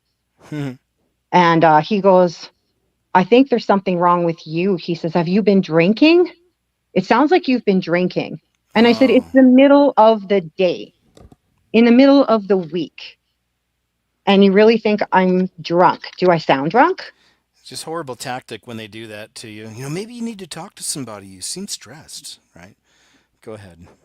And he tries using the Kimmy name. And I said, nobody has called me that baby name since I was a child. I'm not a child. Do not call me that name. Thank you for naming me after death. And by the way, Jesus has defeated hell and death and the grave. Yes. And I pray that you will repent. I pray that you will develop a relationship with him before it's too late. Yeah, great prayer. I'm sure others are praying for him too right now, and your mom. Bob is still sitting here. He was the one finding me after this happened. you know, After Yeah. I have these conversations with my mom where like I stopped contact with her for a long time too, but got back in touch with her, and she and I talk more and more now. It took a long time for her to trust me. I basically had to kick down her door almost to check on my mom. I had other people driving by her house to make sure she was still alive, on and off for me, because it had been so long between contact, and I know her health has always been really bad. So for a long time I didn't know if she was alive or not. She didn't know if I was alive or not. My dad didn't know if I was alive or not. I didn't know if he was, you know. Um so some of the conversations I've had with my mom, she didn't know it, but I was recording our conversations and our phone calls, because I can't expect anybody to believe me. My story, I might as well tell people I'm a smurf. You know, No. I grew up with smurfs in a land of mushrooms, psychedelic mushrooms. I might sound like a pathological liar, you know? And No, I don't. so No, I don't think so. I want to ask you this too, though. Are there is there anything that we haven't talked about yet tonight that you wanted to make sure you got out there? yeah, Okay, go I, for it. I want to get out the God stories. I want to Okay, pull out the miracles that God has done in my life. let's do it. I love those. Because no matter how much hate is out there, God's love is so much deeper, so much deeper. The answers to prayer, the things that He's shown us. Well, I know. I feel it. I know what you mean. okay. And you needed it. Like you really, after everything you've been through, you definitely needed his presence, and I'm sure you chased after it, and that's how it happens. Next thing you know, he's like, whoa. I mean, these really amazing things are happening in your life. And you know it's from him. Go ahead. Um, Bob, which story should I tell? Which miracle story? Thanks The again, Bob. adoption? The adoption. I'd say the adoption. I'm going to tell the adoption story because I know you're adopted. Yeah, Um, whew, it's okay. cults No don't problem. No problem cul- at all. cults don't let you go very easily. You know, they Yeah. try to arrange your life in all kinds of ways. So I was working at a place, and I had known the owner of this place before. He used to come into a restaurant I worked at, and he was a customer. And I always memorized his order and the people he sat with. They came in once a week, and I knew what they were going to drink. I knew what they were going to eat. They were very predictable. And it got to the point where I'd almost have it ready to go on the table before they arrived. The guy and his family were prominent Italian restaurateurs in Calgary. He ended up asking me out on a date. I went out on a date with him. He was far older than me, and I felt really uncomfortable. And when he tried to kiss me at the end of the night, I pushed him away, and I'm like, no, don't know you well enough. And he goes, oh, are you going to be one of those and accuse me of rape? Oh, I said it again. Are you Oh, going to accuse me of assaulting you? And I went, no. Is that what you're trying to do? And he goes, well, I've been accused of it before. wow. What a creepo. Especially the first night you're meeting this.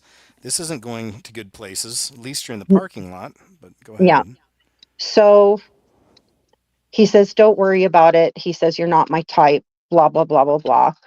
And he drives me home, and everything was fine. Good. So then it was a few years later, and this was after I had my first son and I needed a job.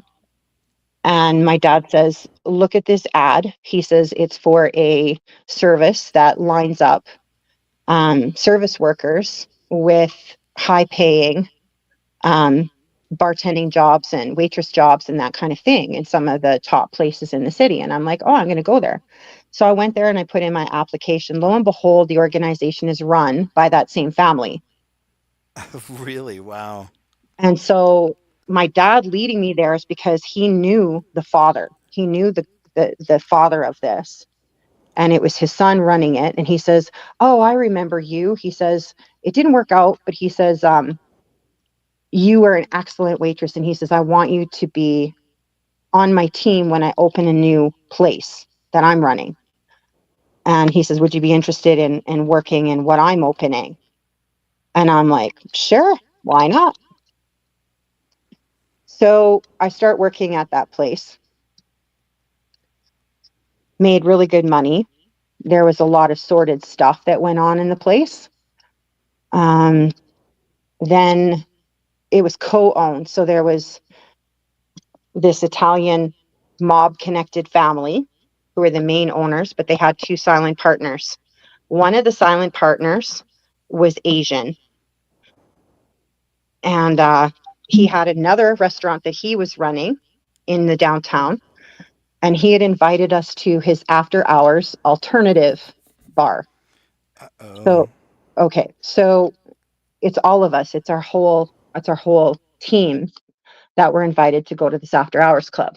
So we go. The gentlemen were asked to leave the table and just let us girls sit and talk. And then this Asian fellow and his partner come and sit down with us. We were each offered $10,000 to go to China. Um, we Whoa. were to meet top Chinese businessmen who wanted to immigrate to Canada, but they had criminal records, and they could only do so if they married a Canadian woman. Wow. So we Okay. would we would go there and meet them, all expenses paid, and get $10,000 up front. At the Nice. They would come back to Canada to visit us on Canadian soil and then return home and then come back, and we would be married in a civil ceremony so that So they wild. so it would be married on paper, and we wouldn't have to live with them or have anything to do with them. We could just go about our merry way. And at the end of 2 years, when they had obtained their citizenship, that could be canceled out, divorce, and then we'd receive the rest of our money. Wow. Okay. Very So, interesting. so Oh, so you got more than 10 grand. You got 10 grand, then after 2 years, they gave you more money. Whoa. I didn't do this though. Okay. Okay. I said no. Good. Um, I wasn't to, sure. Good. I already had a son. I have a little boy to look after. Are you kidding me? I'm going to go do this? Like, I look stupid. Okay. I play a dumb blonde really well. That's how you make tips. You have to look Yeah. stupid. Yeah. So you But done yeah. the waiting tables too, right? Go ahead. Me too. Many years. And so, but I'm not stupid. And one of the other girls I was with was not stupid. Only one of the three of us was dumb. And I So never one saw. person did it. I believe she did. I Oh believe she boy. did. You We never heard never saw. anything after? Nope. It's creepy. Yeah, the whole deal is very shisty, it seems. Go ahead. So had we gone, would I have come back? I have no idea, right? Because I didn't do it. But the um the consequences of that weren't very good. The consequences of saying no are not very good. So this bar owner, he ended up using his authority over me to coerce, if you know what I mean, to Yeah. coerce favors. And the fear I was in, the mind control, all of the elements played together where I gave in, not willingly, but not unwillingly. It was more in a semi dissociated or dissociated state where you just kind of go, I give up. I don't know how to fight this. Yeah. I'm scared. I don't know how to fight this. So you just, you know, and I became pregnant as a result. Wow. And I was like, this is my gotcha moment. I am going to prove what you did to me through blood tests. And his comeback was, I will destroy you. We have more money than you do. You can't prove anything. Your mom is not all that normal. And we were able to pay off the other girl and her family. Um, That level so, and of manipulation, wow. he's like, I will ensure that you will never see either the baby you're carrying or your little boy ever again. I'll make sure that you're seen as an unfit mother and you will lose both. And I will raise the baby.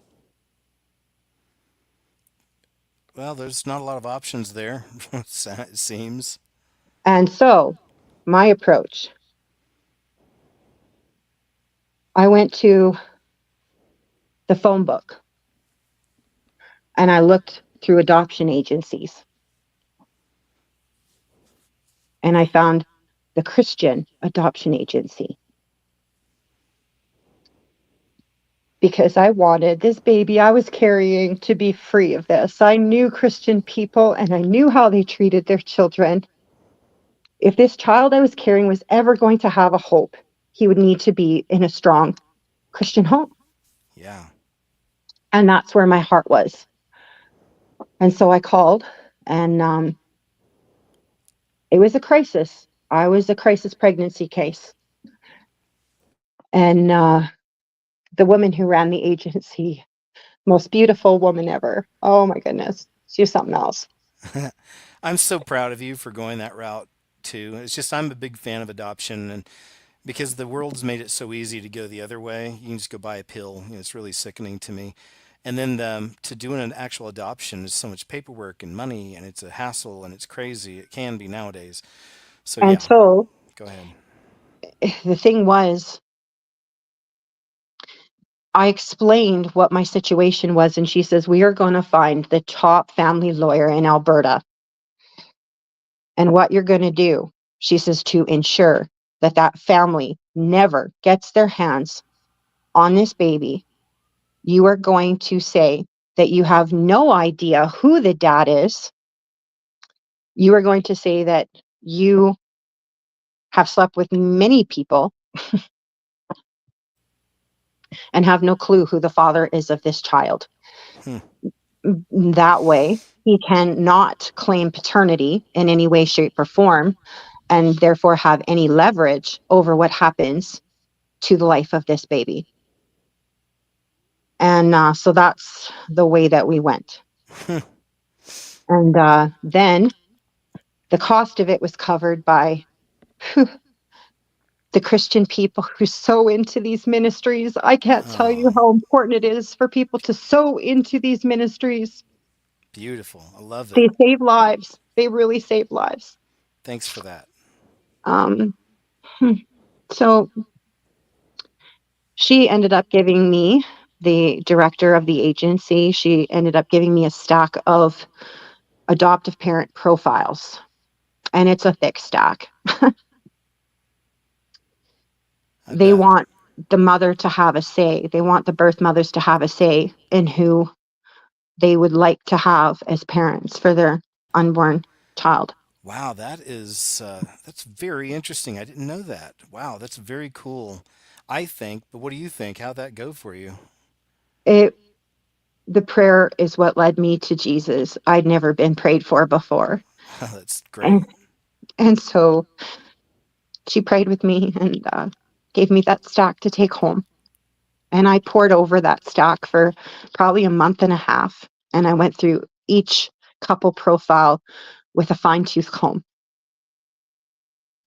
And it's so hard because every couple has a story, you know? Oh yeah. And I'm not going to be giving birth to any octuplets. So, Yeah. you want to bless all of them, but you have to Yeah. find the one that the Lord is choosing. And she says, just pray that the Holy Spirit will show you who the Lord is choosing. So I went through them all, and so many of them say that, you know, our lives are missing something. We just are like, we're good, but there's a hole that needs to be filled, and we just are longing for a baby, and we can offer this and this and this and this. Then this one couple, their way of putting it is, our lives are whole. Our lives are so complete, and we are perfectly good as we are. We have nieces and nephews, and we have so many families and children in the ministry that we have, that we don't need to have a baby. We want to fill a need for a baby. We want to just love a baby and provide a baby a home with us and fill that baby's need. And that flipped it for me. This baby Yeah. wasn't going to fill someone else's need. This couple wanted to fill a baby's need. And I'm like, Beautiful. them, it's them, it's them, it's them. And they never thought they'd be picked because they were an older couple. They were past prime of their lives. Oh man, that was such a blessing to them. Ah man, beautiful. So when he was born, we'd met several times between the time I selected them and the time he was born. And they lived in a different town. I didn't want chance of them bumping into the birth, or the birth dad, right? Or him knowing where this baby went, you know? Yeah. So they were from a different city, and they fit all the boxes. They checked all the boxes. Um, I went through such a traumatic birth. It was so, like, the labor and delivery were quite intense. Um, I actually went blind for 10 minutes while giving birth because of the extraordinary pressure my body was under. So I didn't know if my vision was going to come back. I couldn't see him. I could only hear him crying. And I'm holding this baby that I can't see. The nurse, I said, bring in a phone. I want this couple to hear the first cries. So we phoned so they could hear his first cries. And they said they were on their way. When my vision returned, Wow. I was like, thank you. Thank you for letting me see him and not just hear him. Thank you for letting me see him. He was so perfect, like, just so perfect. I was so excited for them to see him and meet him. I had written a long letter already. I'd written poetry. I had written a letter for him to read when he was older. Oh, beautiful. What was the meeting like? What was the what? Whenever you met them with the baby at one point or no? We stayed in contact for several years after. Oh, Yeah. okay. So it was an open adoption situation. And this is where Oh, it gets even more beautiful. Um, okay. Beautiful yet not. There were things that happened to me while I was pregnant. They had done rituals. They had sent they had sent a demon while I was pregnant. I saw that demon manifest in my room. I was so terrified. I thought I'd miscarried. I didn't, obviously. Anyway, a few years went by, and we'd had phone calls. They sent me pictures and cards and all kinds of things about him. So I got to know how he was doing. And then one day a phone call came in, and the adoptive mom, she says, did you drink while you were pregnant? And I said, no, I didn't. What's going on? What's happening? And she goes, well, she says, he's not meeting developmental milestones. There's something wrong, and we don't know what's wrong. She says they were looking into different syndromes and wondering whether it's autism or fetal alcohol or what it is. And I said, when I was pregnant, because of the trauma and because of all the situation, they were doing regular blood work. I'm going to contact and have them release my medical records so that his doctor, his pediatrician, can ascertain that it isn't fetal alcohol. And she goes, perfect. So I had those records released for them. And when I got off the phone, I I called the director of the adoption agency, and she goes, I know, I know, I know. She says, I'm coming to pick you up right now. I'm coming to get you. I'm coming to get you. Just hold tight. So she picks me up and we're driving, and she says, I brought their file. I brought their file. Do you remember their file? And I went, yep, I remember their file. She says, look at their file. I said, are they going to want to give him up? Are they going to give up being his parents? Do they still want him? Do they not want him? Can I have him back? If they don't want him, can I have him? And she says, no, they want him. They want him. They want him. Settle down. They want him. They love him. And I'm like, okay, good. Okay, okay. Whew.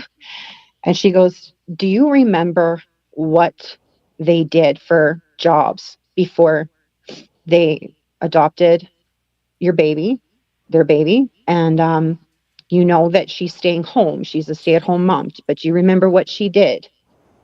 And I went, no, I have no clue. That wasn't the reason I chose them. It had nothing to do with their jobs. I wasn't concerned about that. And she goes, right.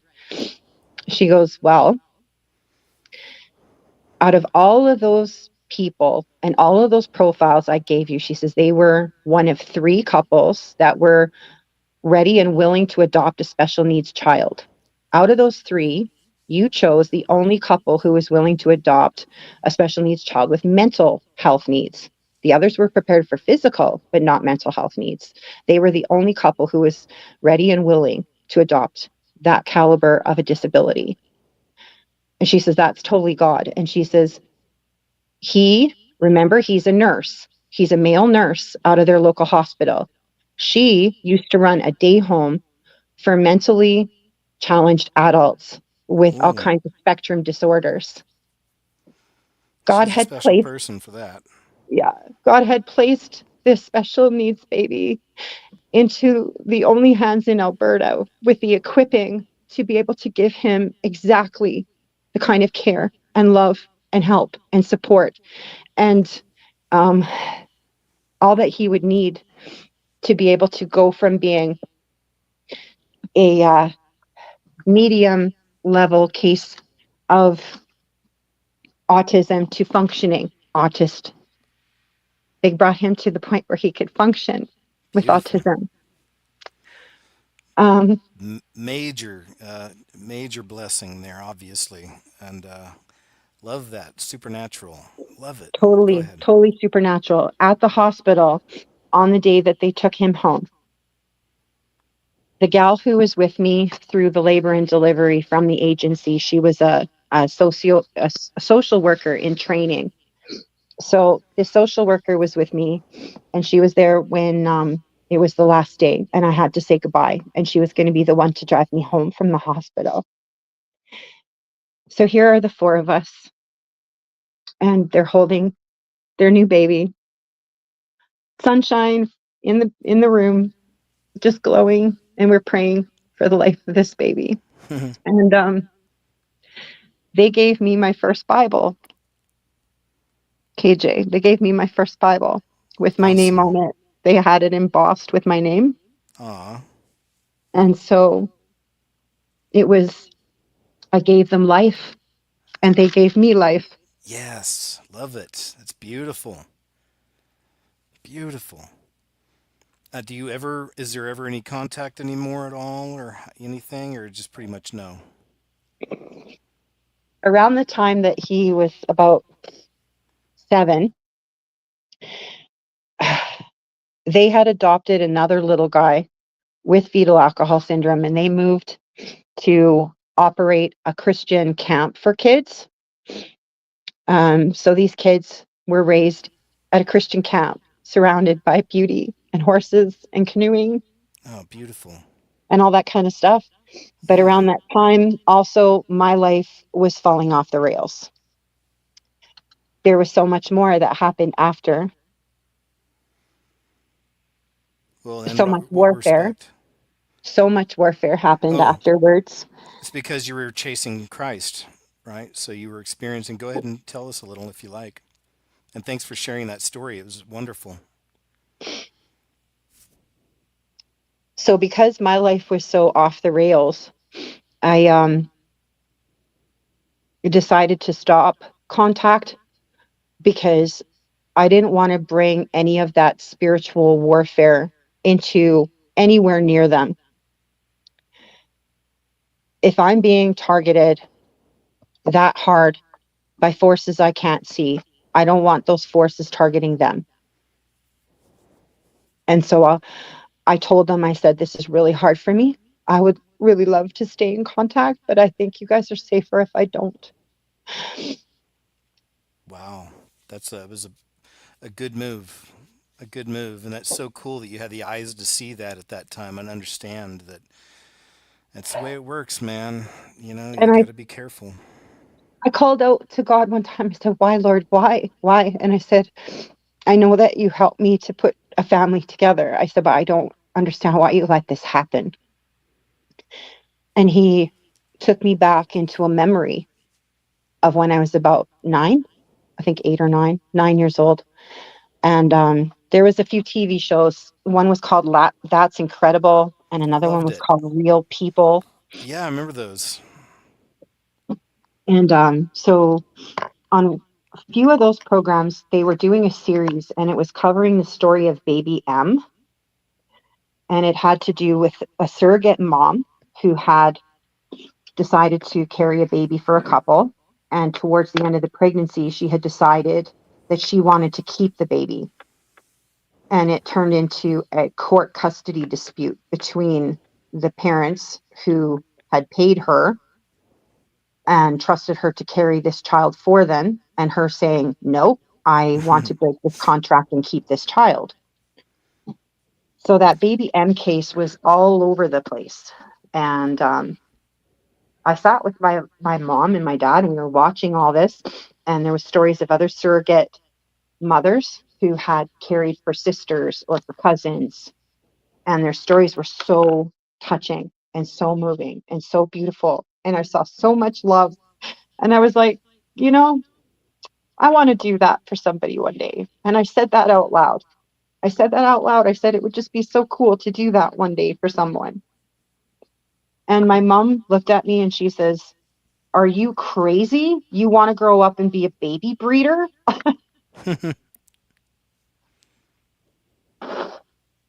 Her sister had been used as a baby breeder for the cult. And so here she's hearing me talking about wanting to be a surrogate mother. And of course, that's going to trigger her, you know? So they were on that level then. So they actually had the surrogates and they were sacrificing. I'm assuming. Yes. Oh boy. Okay. Yes. My mom wasn't used in that capacity to the best of my knowledge, but her sister had been. Well, horrible. Either way, I'm glad you're away from all of that now. Obviously. Um, so, of course, like that time when I'm 9, and I'd said that out loud, I was so moved and so touched by these stories of surrogacy. My mom was just so mad. Like, she went berserk on me, absolutely berserk. One of her personalities went pretty berserko, Oh wow. and rightfully so. Like, when I look back on it and the Lord shows me in hindsight, I understand it. But at that time, when she was going berserko, I didn't understand.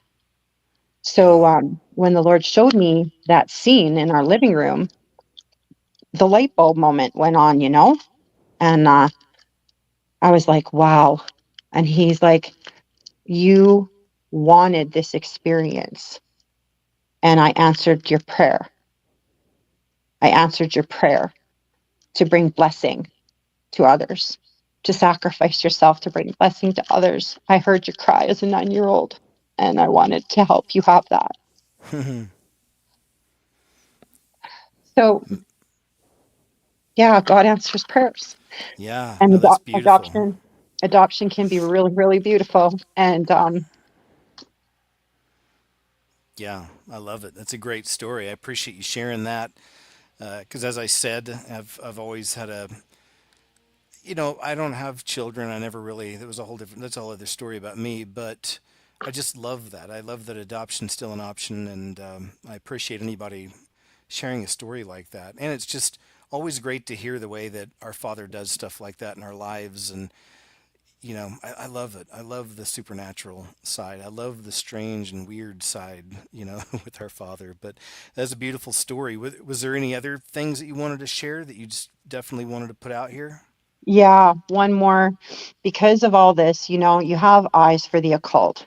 You have eyes and you understand when dark things are at work, right?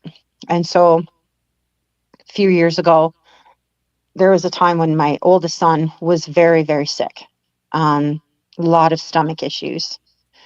And so he wasn't able to work because it was so bad. And he was living with Bob and I. He was going for multiple medical tests to try to figure out which part of his digestive system or what was going on. So we were waiting for the results to come back from an endoscopy, and went into this doctor, and this was like the last of a series of tests, right? And so we go back when we're called in to get the results, and this doctor says, yeah, he says, I didn't think we'd find anything. He says, I'm convinced that, there's nothing wrong. He just is lazy, doesn't want to go to work, and wants time off of work and wants drugs. And I'm not going to write him a prescription. I'm not going any further with this. There's nothing wrong. And sent us on our way. Well, that's I not was nice. I was so livid. And because I watched my son losing weight, I watched what was going on. And Bob, he was bad, wasn't he? Yeah, he was very bad. He was really sick. And so he was not faking anything. And I started, my son was devastated. He's like, where do I go next? What do I do? And I went, what we do next is we stand outside this clinic and we pray. And we're going to pray hard. Man, So excellent. we held hands in front of the clinic and we prayed, Lord, expose this man. If he is doing harm to his patients, protect them. Protect them from going in. Protect anybody else from being hurt by this man. If there's other cases of malpractice, expose them. Expose them in order to help people and bring this man to justice. Please, if there's anything you can do, bring him to justice. Hmm. Kim, that's I, great, man. That's how I do my life too. I really like that you're doing that, and I appreciate that show of faith. Go ahead, though. so it was approximately a year later. Grab a pen and paper if you want proof. This man's name is Dr. Noor, Noor. A year later, he's in the news in Lethbridge because he was the leader of at least 10 other men running a child trafficking ring. Wow, man, you just can't get away from it. Yeah, so he's not only a doctor in our area, he's the leader of abuse that is happening to adolescent age girls. He's now in jail. So God Great. not only showed me to pray, but also showed me the results of the prayer. Gosh, that is so amazing. Thank you, Father. Yes, so cool. Great stuff. Do your children have faith? Yes, they do. They Excellent. do. Every one of them does. Good. They can't help it but to have faith because they've seen so many supernatural, unexplainable, dark things, Yeah. including streetlight phenomena, electrical disturbances, shadows appearing, astral Love it. projecting into their rooms, trying to scare them, crazy dreams that they have as well as me. And so they are forced to fight warfare too.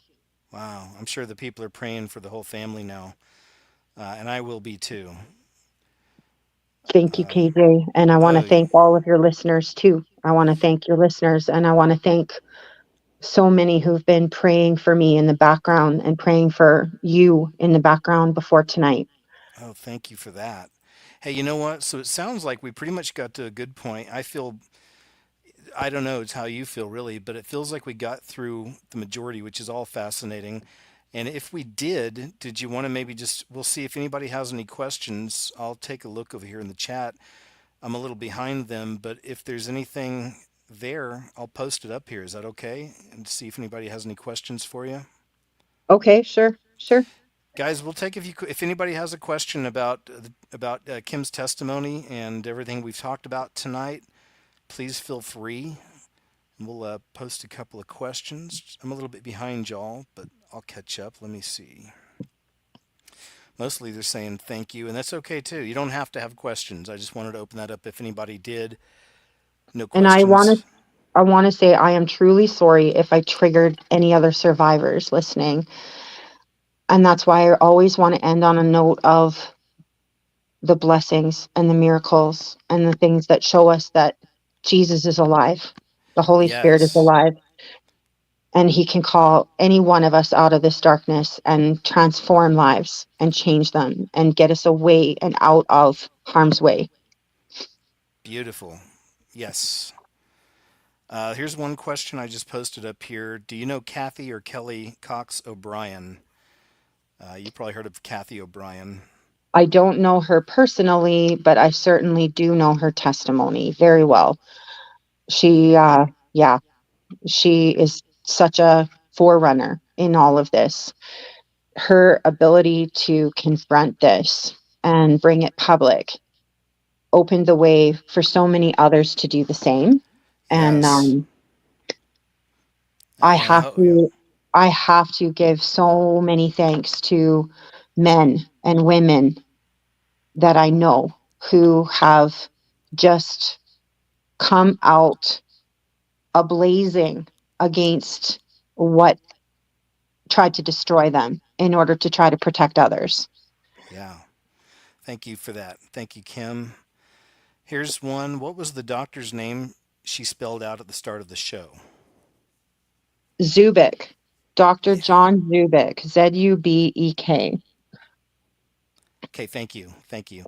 And hi, how can we identify the people who are in the occult, rings, bracelets, etc.? Is there anything we know about some around here on the channel, but is there anything specific you can think of? I am leery to do that. And here's why. Not everybody who has a dog tattoo Oh, is a yep. member of a cult. Great point. Yep. And so we don't want vigilantes running around trying to get their own form of justice because you So may target true. somebody completely innocent. Yes. Great And answer. so the reason I say that and the way the Lord showed us that is when I met my husband, he was running a renovation company and he almost put the Masonic symbol on his business cards Oh boy. Yeah. because he's in construction, right? And measuring and drawing and doing all these things. He Right. didn't He's a know it was an builder. occult. Yeah, he didn't know it was an occult symbol. So just because a business is using it, you can't assume guilt. Yeah. That's a What good you point. can assume is that the enemy wants a good person to take the fall for those who are actually using that symbol to serve the Freemasons. Excellent answer. Yeah, definitely. It makes sense. I say that a lot on my videos too, that, sometimes a pyramid is just a pyramid. We need confirmations and, all that. So yeah, I'm with you on that completely. All right, here's another one. Says, do you plan on writing a book or making a documentary or something like that? Your story is amazing and needs to be shared. From Lag Plays. Oh, wow. I've had so many people encourage me to write a book over the years. Um, to be honest with you, it would be a trilogy. Yeah. It wouldn't be able to be covered in one book. Um, and I have thought about it many times. I write a lot of poetry. Write a lot of song lyrics. I compress a lot of information into poetry, and I write a lot of prose. If any of you want to reach out on Facebook and send a friend request, please also send me a note in Messenger. Why? So that I can try to ascertain how safe you are. I go by Kimberly Barthel on Facebook, spelled with Ley, not Ly, Kimberly Barthel. So reach out to me there, and hopefully over time you can see more of the things that I share about and learn more that way. Um, I write a lot. I put a lot of dots together, and that's not to boast. It's acts of obedience. Yeah. Um, so thank you. Thank you for the encouragement to write a book. I've wanted to write books of poetry with pictures, and I have thought about the testimony, but there's so many testimonies out there. The market is literally flooded. There are channels literally flooded with survivors that are telling their story. So I want to give a shout out to Emma Catherine and her Imagination, the Imagination podcast. Find it on Rumble because her station or her channel on YouTube was taken down for too many red flags. Oh, that's too Find her on bad. Rumble. And then be forewarned, they're very, very gritty. And not everyone who comes out of it is a Christian. They have different beliefs. They're still in the process of healing. They have a mixture, I guess, of how far along they are in their healing and recovery. But many of them, you will be blown away at how much they are doing for other survivors and for the community at large. These are some of the brightest and most resilient and most capable human beings you will ever hear. Everybody likes to listen to the decodes and the news stories, and they put more focus on the perpetrators than they do on the survivors. If you want to know who's on the Epstein list, talk to survivors, listen to survivors, maybe give them Yeah. a chance to be heard, which is why I'm giving that shout out. I'd also like to point to a lady in Canada by the name of Anne Diamond. Find her because she's been blowing the whistle on everything that went on at the Allen Memorial Institute and Dr. Donald Ewan Cameron's experiments and how they affected her life. And she's been an extraordinary advocate for other survivors. Another gentleman I want to give a shout out to, his name is Chris Latterer. I'm going to put his book at the top of my Facebook page. And if you guys could buy a copy of his book, you will support a man who really deserves all of the help that he can get. And you're getting your money's worth by reading his book. It's called the Montauk, what is it called? Project? No, the Montauk Boys. Oh, He Montauk was a Boys. Okay. later Montauk boy used in Montauk, New York, and it started in Quebec. His story starts in Quebec, same as Anne Diamond's story starts in Quebec, and how he was recruited and how he was eventually taken to Montauk Island for experiments in the remote viewing and the Tesla technology for that connects into Stargate. Yeah. That's amazing. So yeah, I really want to emphasize how many men and women really want to share their testimonies and their stories and their books and their documentaries because it is so hard to work in a traditional career path after a life of this. And so they often are forced to rely on the system and they don't want to be a part of the system. They would much prefer to be, self sufficient because they are. And so if you could sow into them. And there's another gal I need to give a shout out to. I'm not going to name her name. I'm only going to name her organization. It's called Even for One. FOR, not the number four. Even for One. After I did an interview in a documentary in 2015, she reached out to me. She's a survivor and she has come so far, so far. I'm so proud of her. And so she started an organization for people trying to get out of human trafficking. And there are so many resources and books and things that she is offering to people to help survivors of all kinds, whether they're just coming out of a life of trafficking or they have books to share and hope to offer and resources. So if you want to find her website called Even for One and sew into that and read what that's about, that would just be absolutely incredible. And you guys will be hands and feet of the Lord in places that angels fear to tread. Excellent shout outs. I'm glad you did that, and I'm sure people will check this out. And and of course, it's my hope and prayer that this show tonight will encourage somebody out there, or some people out there, to come forward if they've been wanting to share and they've been scared. You've done an excellent job of opening the door for all these people. Um, I'll give you the floor. Is there anything else you want to say before we go? Anything else you want to share in particular? Yeah, just that we're all people. And to remind again that trauma is trauma, pain is pain. Um, a survivor is no different than anybody else. And we don't want to be circus freaks. My mom was always concerned about that, that if she were to tell anybody what was going on, that she would be looked at like the bearded lady in the circus. And so she didn't Hmm. want to come forward. Too bad. We are so tired of gawkers. Do you know what I mean? The gawkers that chase storms and chase fires and Oh, I have to look do. you loo for blood at a traffic accident and that Right. kind of thing. I am really sick and tired of survivors being, looked at for the sensationalism and the thrill. Yeah. I agree. It I know what you mean. ticks me off, to be quite frank. It really ticks me off. And I Well, have some pretty strong prayers about that. So if anybody is considering that, you're on warning. you better not. Yeah.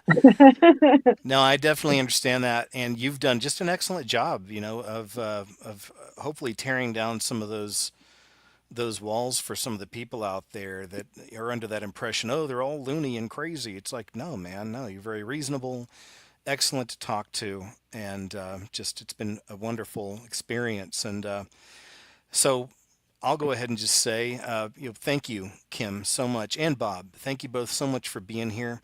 Man, what a pleasure. This is exactly what I was expecting it to be. Just a really wonderful conversation. I wanted to hear your story, give you a platform to get it out here. And it's just been wonderful, man. And we went through a lot of layers, and feels like we completed the process, So One more thing. yeah. I am going to put you on the hot seat, sir. It's your turn. Okay. I have a question for you, and I'm Sure. wondering if you have a little bit more time to tell us your story about 622 at a restaurant. Oh, you liked that one. Yeah, this is one that I just had the experience a few months ago. And I was telling my people on Subscribestar, maybe I'll put it on YouTube too, I don't know, but I'll need to consolidate all these experiences because I've had a bunch over the last couple of years. And yeah, I was, every day I'm talking to the Lord. It's just a part of my conversation. It's like He doesn't go away, He's there. And when you start your relationship, when you actually build one, and many of you already know, it's like it's there, it doesn't disappear. You got to feed into it though. But I was just talking to him one day about, the rapture, and just how soon, and, the whole thing. And he knows I get discouraged sometimes, and just a little bit. So I went to this restaurant, a sandwich shop called McAllister's. I went in, I got my food order in, and as I went to my table, it was the number 622. As I sat down, I just kept looking at the number, and in my spirit, and this is how it always works, I felt the need to look up the number. And I did. And what was beautiful and absolutely incredible is that he gave me a message through interpretations of the Hebrew and the Greek. Because one of the interpretations, I believe the Hebrew was talking about massive destruction, total obliteration, everything destroyed. You guys can look it up and find the actual words. But then the Greek, I believe, and I could have them reversed, but the other one was, I will remove you, I will save you, I will take you. It was exactly what the harpazo is, and just a beautiful message, and a great encouragement, and I certainly needed it that day. But yeah, I mean, there have been so many, man. It's how I got my new computer. It's not anything fancy. It's a Walmart computer, but my last computer, the keys weren't even working anymore on three or four keys, and it was just overloaded with videos and all the information I put on these things. It was dead. I've gone through, half a dozen computers over the years. So but I didn't have any money for it. I didn't have the money for a new computer, so I just prayed about it. And within, I was going to go to the lake within a week of this, so I went out to the Ozarks after I prayed about it.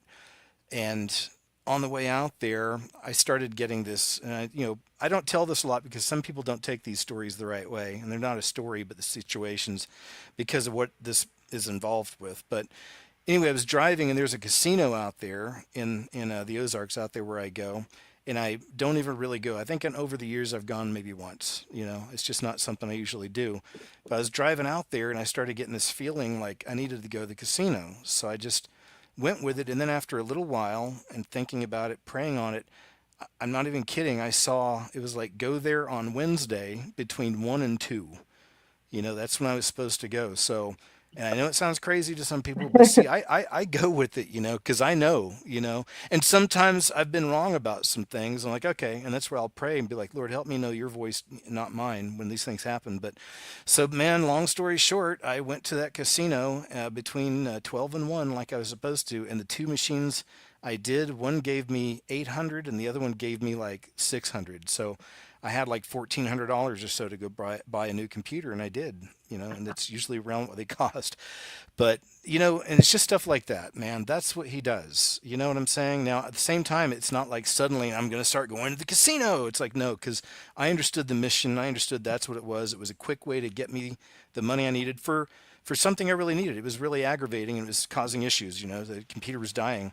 So that's just another one. I mean, this is the All Lord right. we're with, right? Go ahead. Before anybody wants to slam you for going to a casino and wants to say that the Lord couldn't possibly have led you there, I would like to just help people remember when there was a disciple who couldn't pay his taxes, and the Lord had him reach into a fish and pull the money out to be able to go and pay the tax collectors.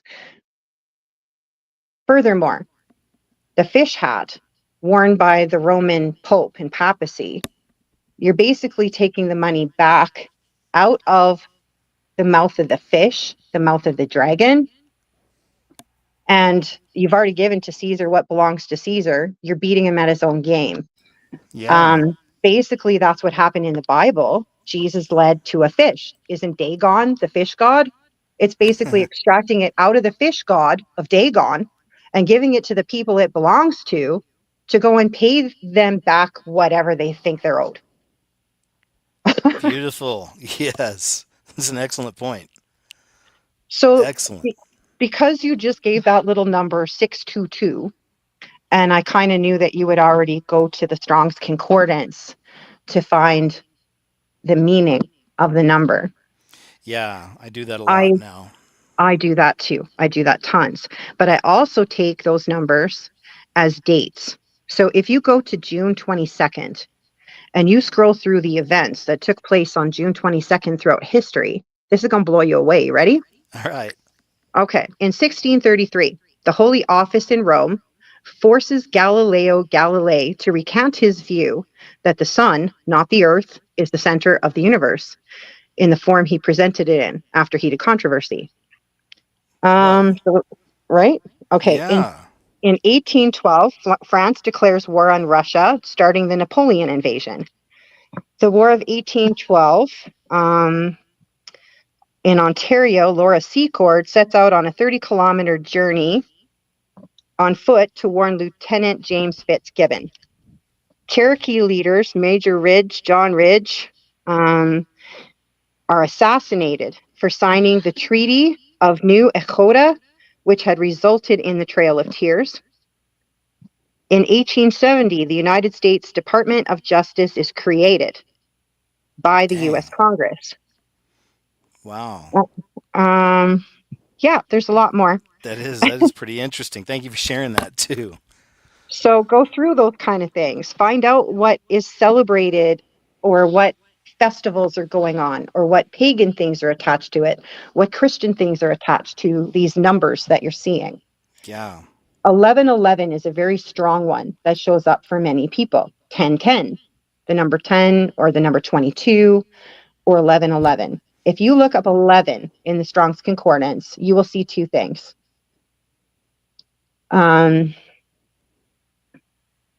Look it up. I Just look will. up the number 11 in the Strong's Concordance. I'm going to challenge all of your viewers to choose this day whom they will serve. Choose this day whom you will serve. And Yeah. the number 11 will show who the two different fathers are. That's interesting. I'll look that up. And you may know, but I've been seeing 111 since 2012. And over the last 7 or 8 months now, he's showing me 911. In fact, I just looked down, it's 1019. So I swear to you, I just looked down, it's 1019, another backwards 911. I mean, it's all the time, man. It's all the time. But it's always been encouraging. I've told stories about this throughout the years. Most of you have heard a lot of these stories about the 111s that popping up in the strangest times. But it's always been encouragement to me. Every time I see the 111 from him, I've seen different interpretations of what people think it could mean, and I'm not sure. I'm not. This is different from the 11 thing, but I've had people, oh, it's this and that. I don't even know. All I know is in my spirit, it's just I always acknowledge him every time. I'm like, Father, thank you. Good to see you. Thank you. It's always just something very simple because I need that kind of encouragement doing what I do, and that's what it's been all these years. It's been beautiful, and the 911 is just a warning because 45/47's in office, and I believe it's going to be happening on his watch. But enough about all that. All right. So I'll give you the floor one more time. Kim, anything else you want to share? Oh, there's so much I want to share. Like, we've just scratched the surface, dude. This is just scratching Yeah. the surface, man. Yeah. We didn't really go. I mean, I didn't want to press too hard on all the satanic ritual stuff, but I am interested in a lot of that stuff. And I know there's even way more beyond that. But um, Way more, way more. Like, in Winnipeg, I touched on that when I called in, of it being like the topmost point of a pyramid of power across the continent, right? yeah. Sir Arthur Conan Doyle, you know how I mentioned that his book, Kim, my life ended up being sort of programmed around that. Yeah. He was a part of seances that took place in Manitoba, um, because it was considered a very spiritual hotbed where they could communicate with the beyond. And so he was a part of seances in Manitoba that were conducted by a guy named Thomas Hamilton at the Hamilton House. The medium for this, her name was Elizabeth Poole. She was a little Scottish woman, and she was the medium, that the dead or demons would speak through. Well, my dad's best friend in teachers college was her nephew.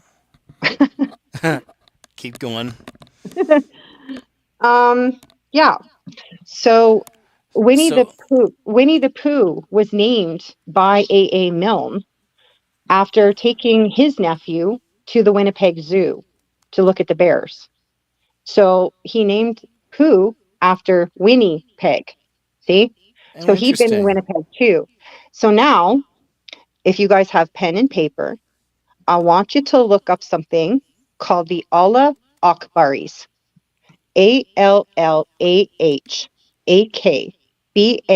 Allahakbaries. Allahu Akbar much? The Allah Akbaris were a cricket team playing cricket. These were some of the top literary writers of their time, and their stories turned into the Disney programming movies. Wow. See, that's great. So, see, well, I think what it is you have a lot of interesting information like that I love, but we also had the family stuff. So tonight, did we pretty much clear the family stuff, or would you say no? No, no, the family stuff isn't done. No, it's not done. And the Maybe, connections are not done. There's none of it's done. It's just, like I said, this is like just scratching the surface. well, maybe we need to do a part two sometime. Would you be interested in something like that? How about ask your viewers? How about just wait to see what the response is from this one? Yeah, Wait to see what the spiritual pushback is from this one first. yeah. And let the Lord lead, let the Holy Spirit lead. Pray about it. I'll pray about it. Your listeners and my sisters and brothers in Christ and yours can all pray about it and decide if they would like us to talk further, or if maybe there's someone else who wants to come forward as a result of hearing our talk and Yeah. contribute what they have to say. Yeah, Because that's true. I really want to hear what others have to contribute. I don't want to be hogging all the air in the room. That's not fair. That's just not No, right. I You know? got you. No, it's of course. And I mean, I've always got time to do something like this. So, like you said, we'll see, we'll fill it out and, maybe I'll get in touch or something here in a week or so or whatever. We'll see, if it goes that way, because it'd be nice to have you back and we could just go on some new subjects, just kind of have a chat this time around. Well, like we did this time, but still just on different subjects. I know you've got a lot to offer. And it's not like I'm trying to cut us off early. It's been 3.5 hours. I think we did pretty good. And and Is I got that a all? It feels yeah, like it's only been 5 minutes. I really, still need yeah. I still need to tell you about Luca Magnotta. I need to tell you about the Greyhound bus incident. I need to tell you about the serial killers in Canada and how they're all MK Ultra programmed and how they tie into Wuhan. See, that's all. That'd all be great. I would love to talk about it. Um, we have to. We're going to have to sometime. And I don't want to shortchange it. Like I said, if we could keep going, but it could probably turn into like a 6 hour long show. You know what I'm And saying? it puts people in information overload. Like it just, Yeah. it's like you're sucking from a fire hose and you're like, Yeah. stop, stop, stop, turn it Ex- off, just turn it off. exactly. Exactly. And so, yeah, well, I'm sure we're going to do it. And we'll talk. Like I said, I'll reach out in the next week or so. But man, it's been such a pleasure chatting with you, Kim. And just thank you. Thank you so much for being brave enough and having the courage to come out, share your story. It's my hope and prayer that it'll reach other people out there, maybe gone through similar circumstances. I know they feel very isolated and alone, just from what you've told us. It's just seems to be a part of it. So, yeah, I hope anybody listening right now, and you make sure you pray about it too. And hopefully you believe in that, believe in the Lord, but pray about it. If not, hey, hope for the best. Either way, Oh, get there go is ahead. there is one more caution that I want to give people. Yeah. And this is a very strong caution. Please do not confuse me with my name doppelganger. I have a name doppelganger and this is freaky. All right. Um her name is also Kim Barthel.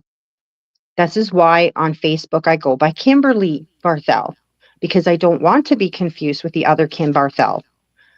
She she became a neurotherapist, okay, working with people with trauma and with sensory issues as a result of trauma.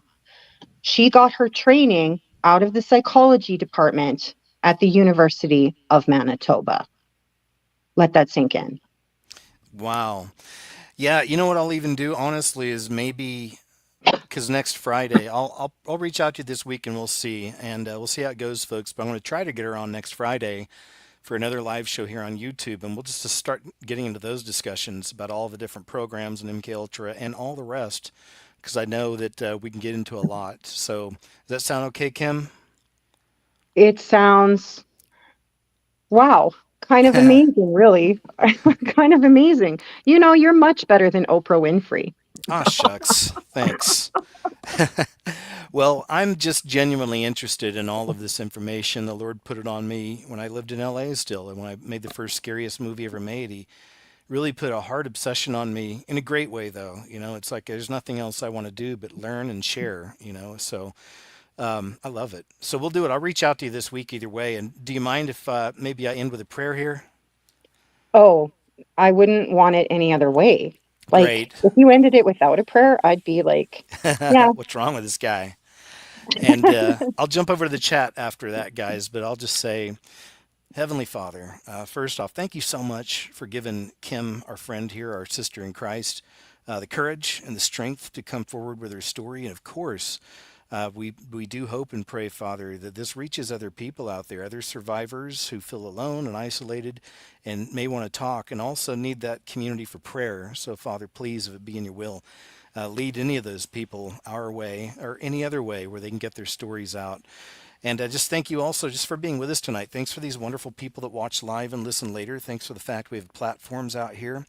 And thanks for being with us in our life and all the wonderful blessings you give us, and forgive us when we don't perhaps see them as often as we should. But I know they're there. We know they're there. And just thanks for everything that you take care of us so well, Father. And of course, I have to pray that we all escape the horrors that are coming upon this earth. I hope and pray we're all found worthy of that, Father. So thanks again. Thanks for everything. We love you. And in Jesus' name I pray, amen. Amen. Um, yeah. Amen. Thank you so much for your hospitality, KJ. I got it right this time. KJ, I got it right. Yeah. We're Thank getting you for there. We're on our way. thank you Oh, for you're your welcome. hospitality. Thank you for the invitation. It's been a blessing. It Oh, really gosh. is Thanks, it's a Kim. huge blessing. And as I said when you first made the invitation, I was I've been waiting for years to know the when and the where and the who and the why and the how that the Lord was going to use my life in some way that had purpose. Thank you for Yes. thank you for giving me an opportunity to share God's purpose. You're so welcome. I loved it. It was wonderful. I mean, I love you, my sister in Christ. You I too, love you Bob. too. I Thank love And you. you too. yeah, you guys are wonderful. So thank you again. And yeah, we'll talk again. I'll reach out sometime this week, and we'll see where it goes. But bless y'all, man. Have a wonderful evening, and thanks again. Okay, I'll talk to you soon. God bless you too. Good night. Good night, guys. Bye bye. All right, you guys. I'm going to jump over to chat. Man, thanks again, Kim and Bob. Wonderful. Thank all of you for being here live tonight. Always good to see you. During these shows, of course, I can't really be in chat a lot. I'm actually having a conversation and listening. Um, but I did see so many of our family, and thank you. And then a lot of new names. It's YouTube, I forget. So it's good to see a lot of people, a lot of old school names I haven't seen in a long time. Great to see you guys. Hey, don't forget, got KJ's What Happened tomorrow over on Rumble, 2 p.m. Central Standard. I've got to shout out those who support my work. Thank you so much through memberships on Rumble, through Subscribestar, PayPal, any other way you guys have ever supported my work. Thank you. I'm independently supported by y'all. So I answer to you. You're my boss. So thank you for that. Anybody who wants to reach out, I have a P.O. box underneath the player that extends, of course, to any of the people that may want to reach out and share their stories. This would be a good place if you want to send a letter, or you can always just email whatever that is, however you feel it. All right. Well, guys, thanks again, Tamara. I really appreciate you, of course. Always doing a great job, being a great moderator here. Thank you so much. Love you guys, man. Y'all have a wonderful night. And once again, I'm going to put the link over here to my KJ's What Happened in the live chat for y'all, just in case. And here we go. Just in case. So that's tomorrow, guys, 2 p.m. Central Standard. There's the link. Thanks again, you guys. Yes, I am going to certainly reach back out, and I think we'll have a great conversation. I know we'll have a great conversation, and another conversation with Kim. So, Universal Fairy, thank you again. That was very kind. And all right, y'all, have a wonderful evening, and I'll see you tomorrow on Rumble at 2 p.m. Central Standard. Okay. Thanks again, and y'all take care.